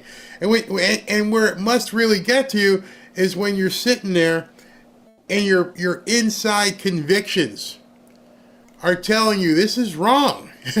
You guys shouldn't be making 200 or 300% profit in like a week simply because you have insider knowledge about what laws are going to be passed, where we are defense-wise, what this contract's going to be awarded to. Just imagine if you knew that, Boeing was going to get a new contract for $20 gazillion for new bombers. Well, you slide into Boeing stock, you buy it before the contract becomes public, and you know when it's public because your inside media people tell you when they're going to put it public so you can get everything set and hit the button, and then the story comes out and everybody knows. And then you make big money. But no, we can't stop that. Remember, I don't know how old you are, but a couple years ago, there was this thing where they had like a slush fund for sexual harassment. And all these, everyone keeps talking, you know what's funny? Everyone keeps talking about the Epstein list or the Diddy list. No one ever wants to talk about that harassment list. Many of you may have forgotten about that. Maybe you didn't even know it exists, but they were paying complaints as pretty much blackmail. You were funding it. You were paying people to be quiet because these people couldn't keep it in their pants. And it made a big stir, and it just got compressed, and nobody talks about it anymore. You remember back years ago, maybe a couple decades ago, they had the check writing issue. They were able to write checks without having any money, and you covered it. And when it came out, we were all like, what do you mean they can write checks and not have any money in the bank? And we have to cover those checks that they write. This has been going on for quite some time. And now because of social media and YouTube and Rumble and X, people are now starting to see it and going, this is really scummy. These people are really bad. And they may even go there with good intentions and then get, wait a minute, can we really do this? Yeah, we can all get rich and nobody's going to say anything. Well, how rich are you going to be if this place turns into a communist country? Just ask yourself that. But these people don't face it. They're all about the here and now, and they don't want to hear about the here and after. But it's coming. It's inevitable. And like what Tim said, pray for our country because who knows what's about to happen. Who knows what's about to happen. But I do know one thing's about to happen, changing subjects here before I go. There's big news coming out in 4 o'clock. And if it's televised, I'll record it and then I'll have it for tonight's show. And here's what's coming out. Breaking. Health and Human Services Secretary Robert F. Kennedy Jr. is preparing to announce a ban on artificial food dyes today at 4 p.m. A lot of people going on diets. Lots of people going on diets. When you look at the food that you've been eating and the colors aren't what you thought they used to be. Like, hey, what is that? I've never had that. Yes, you have. You just don't realize it's been dyed. I remember when I was in school, they did an experiment and they used dye to basically make this point. This was way back in college when the experiment was they made the mashed potatoes on a plate purple, and they made the broccoli was colored, and I believe it was red, and they served this plate, and people were like, I can't, because your mind is telling you that's not what it's supposed to be. So now you're used to eating food that's supposed to be a certain color. Imagine your surprise when all of a sudden, whenever this goes through, and who knows how many times it's going to have to go to court, because it will go to court because it's going to affect revenue. It's going to affect revenue because people, number one, they got to change their processing methodology. And then number two, what happens when you go to buy, I don't know, a muffin and it's green? Don't know. You have to wonder right now if you went to your refrigerator or to your pantry and looked at all the things in there and said, what is the actual color of these things? Cheetos ain't going to be Cheetos. They're going to be White-O's or Brown-O's. Who knows? Who knows?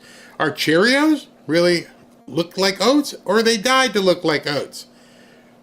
Start questioning everything. Just walk into your pantry, open it up and go, whoa. and look on the back where all the ingredients on it. If it says red dye, hopefully it doesn't have that. But if you look at the dyes and it says that they change the color to make it look good, preservatives, and all of a sudden you go to the grocery store and now your Oreo cookies are no longer black looking like chocolate and they're green or yellow. It's coming. It's coming at 4 p.m. and ban on artificial food dyes. That's massive. Absolutely massive. And that's just the first stumbling block. So I don't know how you sue. Because if you sue about this, then people are going to find out what they've really been doing. Because the discovery on a lawsuit for that could be damning for the food industry. Can you possibly imagine, okay, you want to sue? Can you please disclose to everybody what you're putting in this stuff? Because if you're suing the government because the government's trying to stop something, it's going to give RFK Jr. the ability to have discovery. Good luck with that. So that bombshell hits at 4 p.m. and it's going to, that may even affect, perfect timing. He's announcing this after the stock market closes. Smart, very smart. Because if he announced that at 2:30 or 3 o'clock, because every single move the government makes affects people's money. Hint, hint, hint. Maybe you might want to, if you got any stocks in Monsanto or something, you might want to move that. Or, any of these food companies. I love ketchup. I love ketchup. I can't imagine if my ketchup is going to end up being white. Because they're putting all kind of food dyes in ketchup. How about your mustard? Is your mustard really going to be that bright yellow or that gold, depending on what brand you buy? Imagine if your mustard looked kind of nasty. You ain't going to put that on a hot dog or a hamburger. Grey Poupon ain't gray anymore. Oh my good, they built an entire brand on color, and what happens if that color goes away? Grey Poupon is now off Grey Poupon, kind of Grey Poupon. What are you going to do? Think of the ramifications. Coke. Iced tea. Iced tea that you don't brew yourself. What happens if they're putting stuff in the tea so it looks great, nice and brown? I can't even imagine. Can't even imagine the ramifications at this point. Those of you who drink milkshakes, which I used to love Fribbles. What if you get a strawberry Fribble and they're not really using fresh strawberries, but they're putting in strawberry colored dye? And I'm just thinking this over the top of my head, all the different things that, I have eaten and have had and could change. How about medicines? Medicine, I don't know many pills. Why are pills red? What in it makes it red? You got to think they're going to have to do retooling of all this stuff. So that's massive in terms of what he's getting ready to do. Pistachio muffins are green. The green movement will be happy. Green food should be his logo. Good point, Marcus. Ice cream. Ice cream. Oh, you ever get that Neapolitan where it's chocolate, strawberry, and vanilla? And what happens when it's no longer white, pink, and brown? Hey, what's this? We'll lose some weight here. It's coming. Go for organic, or make your own condiments. Very well. Yeah, surprised you'll find out that orange juice. Where'd that one? You're gonna find out that orange juice isn't orange. Ooh. That's very interesting. Yeah, because I've squeezed fresh oranges, and it's not really yellow. It's kind of like watery looking. Tastes great. Fresh stuff, but you're right. I'm a Pepsi, ketchup, mayo, and cheesesteak free. Pepsi, yep, dye isn't meds. Yeah, absolutely, Delilah, it's med. All those people are taking that little blue pill. Might not be a little blue pill anymore. So I'm just saying. All kinds of branding issues. All kinds of chocolatey goodness, and it don't look like chocolate. Think about it. In order for something to go on a shelf, it has to have a bunch of preservatives in it.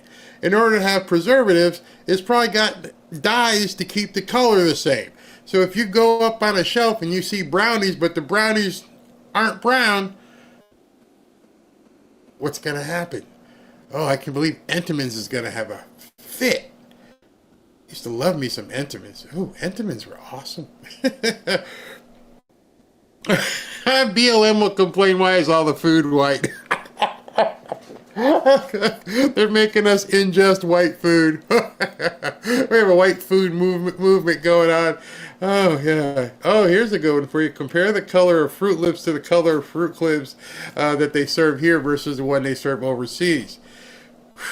Wow, you're right. This is this is going to be wild. Absolutely wild. Yeah, a lot. Not just the packaging. Well, I don't think he's talking about the packaging. I wonder who would that be? Commerce that would tell you what kind of plastics and what kind of dye you can put in the plastic that the packaging comes in. But I'm just talking about the actual food, because I believe the ban said in food, and ban on artificial food dye. So. Whew, that red dye is in lipstick. I wonder if that's part of it. That's going to be different. Jolly Roger candy won't be so jolly. Yeah, they're all going to be the same color. Oh, man. Like bubble gum. Oh, just let your mind think of all the different foods that you've eaten or still eat that aren't supposed to be the color that they really are. You know, many of you have gone to organic. I've been fooled. I'm like, what's that, honey? And she would tell me, like, that doesn't look like what you get if you buy it, like, packaged. Well, that's because it's not the same stuff. Plastic and gum. I love gum. That crap is killing Americans. Yes, it is. And we're about to see it. We are way past the time that we should stop allowing dyes and pesticides and other poisons and chemicals in our food and water supply. You think the tariffs... You think the tariffs are going to cause problems with price of goods? Wait till you see what happens with this one, because like right here, Melody says, imagine Kraft macaroni and cheese, and it's not yellow. It ain't cheese. You know, if you've been in college and you had to make Kraft macaroni and cheese, and you boil the water, you can see the macaroni, and then you look at this thing. This thing, just go ahead and put some butter and sprinkle this powder. Cheesy powder thing. Ain't no cheese powder. Yeah, it tastes really good. It only costs 29 cents. Yeah, it's great. Crystal clear Pepsi. At one point, one of the brands did have a crystal clear cola. I don't remember who it was. Didn't sell. People looked at it and was like, looked like ginger ale. No, it's cola. No, this is ginger ale. It's gonna get crazy. Let's see here. Time to develop dinner time goggles. Oh, you guys are so funny. Oh my God. People eat with their eyes most of the time. Yeah, people eat with their eyes. Oh, I thought that's why I was like, people about to go on diets. Maybe that coincides with the fact of Trump wanting to have people have babies instead of eating. You got to go do something else. Maybe that's where we're going, because this is going to be nuts. Be right back before we start just looking at super chats. People often comment how I keep up with coverage of President Trump. Trust me, it's not easy. I get good sleep. I have a very encouraging and supportive wife. I've been working out again, and I've been eating right. That's probably the best thing. Eat right and exercise. I also take a couple of supplements that have really helped me and helped my energy. Let me tell you about one of them right now. Have you ever wondered what happened to the legendary Chuck Norris? I recently saw a video he made, and I was shocked. He's in his 80s and still kicking butt and working out and staying active. What's even more shocking is he's stronger, can work out longer, and even has plenty of energy left over for his grandkids. And I got grandkids, so that appealed to me. He did this by just making one change. He says he still feels like he's in his 50s. His wife even started doing this one thing too, and she's never felt better. She says she feels 10 years younger, her body looks leaner, and she has energy all day. Chuck made a special video that explains everything. Make sure you watch it by going to chuckdefense.com/Barry. You can see it on the screen right there. chuckdefense.com/Barry, or by clicking the link below in this video. Trust me, it will change the way you think about your health. Once again, that's chuckdefense.com/Barry, and click on the link in the description below to watch the video right now. Trust me, it's 100% free to watch the video. No charge whatsoever, a couple minutes of your time. You won't believe how simple it is. Watch this method by clicking the link in the description box below. chuckdefense.com/Barry. And just a reminder, the legendary Chuck Norris is a whopping 84 years old. He's even older than Donald Trump. And yet, he has more energy than most people. I mean, that's awesome. He discovered he could create dramatic changes to his health simply focusing on 3 things that sabotage our body as we age. All right, so go to chuckdefense.com/Barry and check out that video.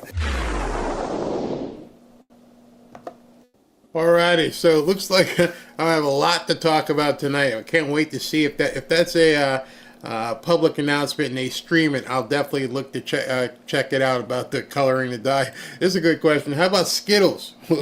Will you still be able to taste the rainbow? Wow. You know, just in the 2 minutes that we've been talking about it, you can think you can just hear the ramifications of what could happen with all this stuff. Where can we get a copy of the list? Yeah, I'll download it today and see if it's actually if he's going to talk or is he just going to lift some. But I'll find it and I'll have it for tonight's show. Got a bunch of stuff to talk about on tonight's show. We're going to be talking about AOC and Bernie and their phony escapades. As I mentioned, we're going to talk about the baby bonus. The baby bonus, that's a big one. We'll do our daily perfunctory check-in with the nuts in El Salvador. Hopefully tonight we'll also have some more information on the Supreme Court. There's some stuff happening. Don't know if you guys have been following up on it, but there's some stuff happening with the Supreme Court and some of the lower courts. So there's going to be a lot to talk about tonight. So don't miss it. I'm planning on, it's 3 o'clock now. By the time I get done with Super Chats here, let's look at 7:30 tonight. I'll go ahead and post a billboard in the community so you guys can see it. But we're going to have a lot to talk about. So with my new format and how I've been doing things lately, I like the segmentation, so I'm going to continue with that. And tonight, I'll probably have a ton of stuff to do, a good 10 presentation as well, because there's just so much out there. All right, let's go ahead and do Super Chats. Where is the thing? Hold on, thing here. Why is this not showing up correctly? Oh, that's why. We do it this way. Hold on. I gotta make the screen smaller.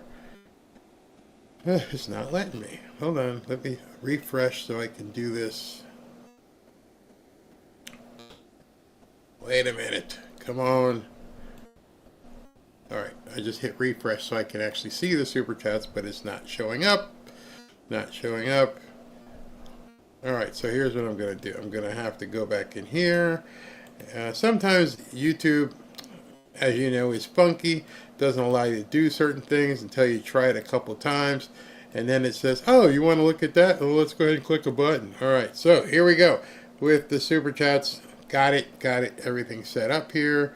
And I can go through this and then get you guys out to lunch or dinner as it may be. Let's go here. Alright, everybody. We're ready. Just gotta move stuff over here. Boom. Alright. You mean RFK? Okay, oh, that's at the bottom. Hold on. I'll come back to it. Alright. God bless America. Thank you very much.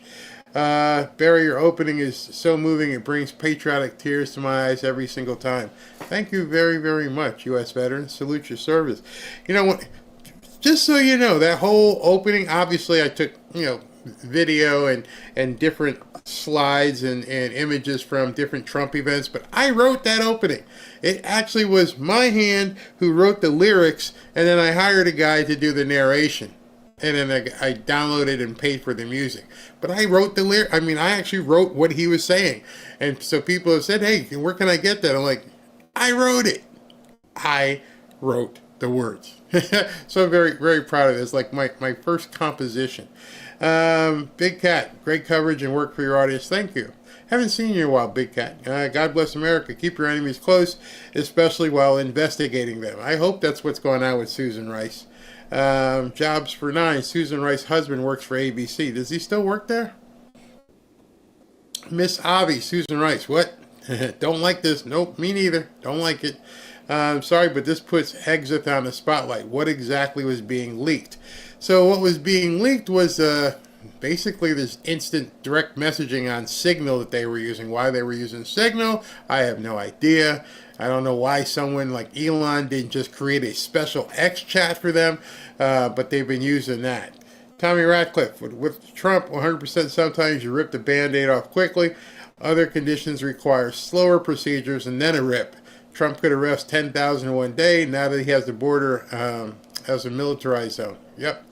Tommy again, listen to Barry before you get sick too. I live with my friends for me and maybe peace and love family. Thank you. Veteran Biker, what up, bro? Loving the show. Dadgummit. I need to get Tim Burchett on my show. Don't be stealing my stuff, bro. Les, Bear, I got my Trump knife and my blanket. Love it. Thank you. Thank you very much. Tommy Ratcliffe, this is exactly the way the Roman Senate felt right before they knew they were wrong. Just a bit longer. This is history repeating itself. Trump is Caesar at the Rubicon, fully clothed. We can all pray. Penny Quarter, I know God saved Trump for a reason, but Republicans all need to fight like Tim Burchett. Drastic measures are going to have to be met. We need to accept it as if we want our country back. Indeed. Demon of Cybertron, you mean RFK is banning my black bun whopper? Yep. Tin Lee, where'd they go? Maryland man does whatever a newcomer can. Join a gang, hit his wife, getting tied, and deported by ICE. Nice little limerick there. Moshe, remember the original Snapper Dota? Are you talking about Snapper Soda? Yeah. AG, other day Grok was unaware of Garcia beating his wife. That took the left-wing stance. Poor Garcia. I almost lost and spent time providing conservative news sources it had no idea about. Yeah, that'll happen. They'll try and get in there and manipulate things as best they can. Mama Mima, hello. Eliminating some of these dyes might actually benefit the economy because there are tons of natural ways to dye foods that are healthy. Might create new prosperity for farmers. Good point. Good point. Mega Man, eat your Skittles in the dark. That is so true. If you're eating some of this stuff in the dark, how would you know? Like, here's one. Barbecue potato chips. Barbecue potato chips probably look just like normal potato chips. But then you got to put the flavoring on it so it tastes like barbecue, but they're still probably white. And then they dye the potatoes. That'll be interesting. That'll be real interesting if whew, that would be crazy. I forgot one here, or actually didn't show up. Let me show that again to you. This was God Bless America. I love Tim Burchett, but he just told everybody he isn't making a difference because they don't listen to him. It took a year to get a bill to the floor. Not good luck. So what has Tim done? Disappointed. Wanting isn't enough to be a senator. Well, he's a congressperson. He's not a senator. But the one thing I think you're missing is he's a man. And anybody who has faced a tremendous amount of adversity, whether it's at work, a personal relationship, a marriage, family, you know that being pushed back, rebuked, constantly having to fight, even though you're going to keep getting in that fight, you need to recharge your battery sometimes, sit back and go, man, this absolutely sucks. Doesn't mean I'm not up for the fight. Just once in a while, and here, God Bless America, here's something I want to tell you. I feel absolutely, how can I say this, enthused that someone felt so comfortable talking to me that he don't say that on CNN, won't say that on MSNBC or even on Fox, but two guys talking who built up a personal rapport, not just in the news report, but a personal report. See, what you didn't see what was happening before and after the recording. Beforehand, talking to him, and he goes, please call me Tim. Like, oh, so I've gotten to the point where I can just call you Tim? And then afterwards we spoke and we talked about, if you notice, he had a Tennessee Vols shirt on. And we talked about the quarterback and football and NIL. And it was real. I realized at that point it was two guys. It was two guys talking.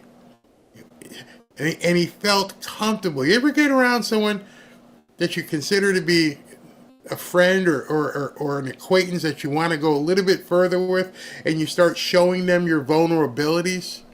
See, when you're not comfortable with somebody, your guard is up, and you want to make sure people don't see your vulnerability. But when you're comfortable, your vulnerability gets relaxed. That's how we're able to enter into interpersonal relationships. When you met your girlfriend or your wife, you didn't come across as like, hey, what's up? And just like later on. No. You didn't even poop around your girlfriend until you felt comfortable. First couple of dates, you're like, hi, yeah, love you. I gotta run, okay? I gotta go take care of business. I didn't think I was gonna get home. You didn't want to even do it. And then you get a little bit more comfortable, and you're like, pull my finger. Hopefully you didn't get that comfortable. Not that I'd ever be that comfortable. But see, you get in those stages of a relationship. You wouldn't tell someone in business, man, this is a tough deal. I can't make it happen. No, I'm the best. We're going to make it happen. But then when you feel comfortable with your buddy, you're just like, hey, man, this is a tough deal we got to make happen. So that's how I looked at it. And that's why I said to him, hey, man, you're making me feel disillusioned. You're making me feel like I should be disappointed. And then we turn around and how did he end it? Because how he ended that interview should change how you feel. Do you remember how he ended it? What he said was, pray for America. And that should have brought it right back for you. After all the stuff you heard and everything, ups and downs and blah, blah, blah, blah, blah, and feeling disillusioned, where's he finding his strength? That's the answer. And that's no script. There's no teleprompter. That's me just talking to him and realizing, yeah, this, all right, I got you. And then after he was done, he goes, tell Ashley, anytime you want to come on. And I called Ashley right afterwards. Hey, man, he said anytime you want. I'm like, cool. And that's a true story. Let's see here. Granny, I'm sorry. Granny C, actually two things here. William says, Barry, thank you again for another amazing show. Can't wait to see tonight. And Granny C's, I sent 2 large chats yesterday late in the show. Did you get them? I'm so sorry. See, a lot of times what will happen is when I get to this point and I close this window, like I just did, I no longer am looking at the computer. And so I'm basically giving my out message. And then I start playing the, the after party, and then I don't see it, because then I close down. And sometimes I've had to jump back on because I forgot to do a sponsor message or whatever. But in any event, Granny C, you're greatly appreciated, and everything that you do is greatly appreciated, and I'm sorry if I missed it. But I'm glad you brought that up, because some people are like, hey man, you didn't read my thing. Because once I click off, like right now, you're getting just me in the screen. I'm not looking over here because I have to look in the camera. Otherwise, you see this the whole time. So if I don't look over here or it's not in front of me, I don't see it. And so when I get ready to sign off, once in a while, I might miss something. So in any event, we'll see you tonight. Got a lot to talk about. Hope you enjoyed Tim Burchett. Hope you got something to think about. Why Tucker seems to be aligning with the guy that Pete Hegseth fired. A lot of stuff must be going on. Talk to you guys this evening.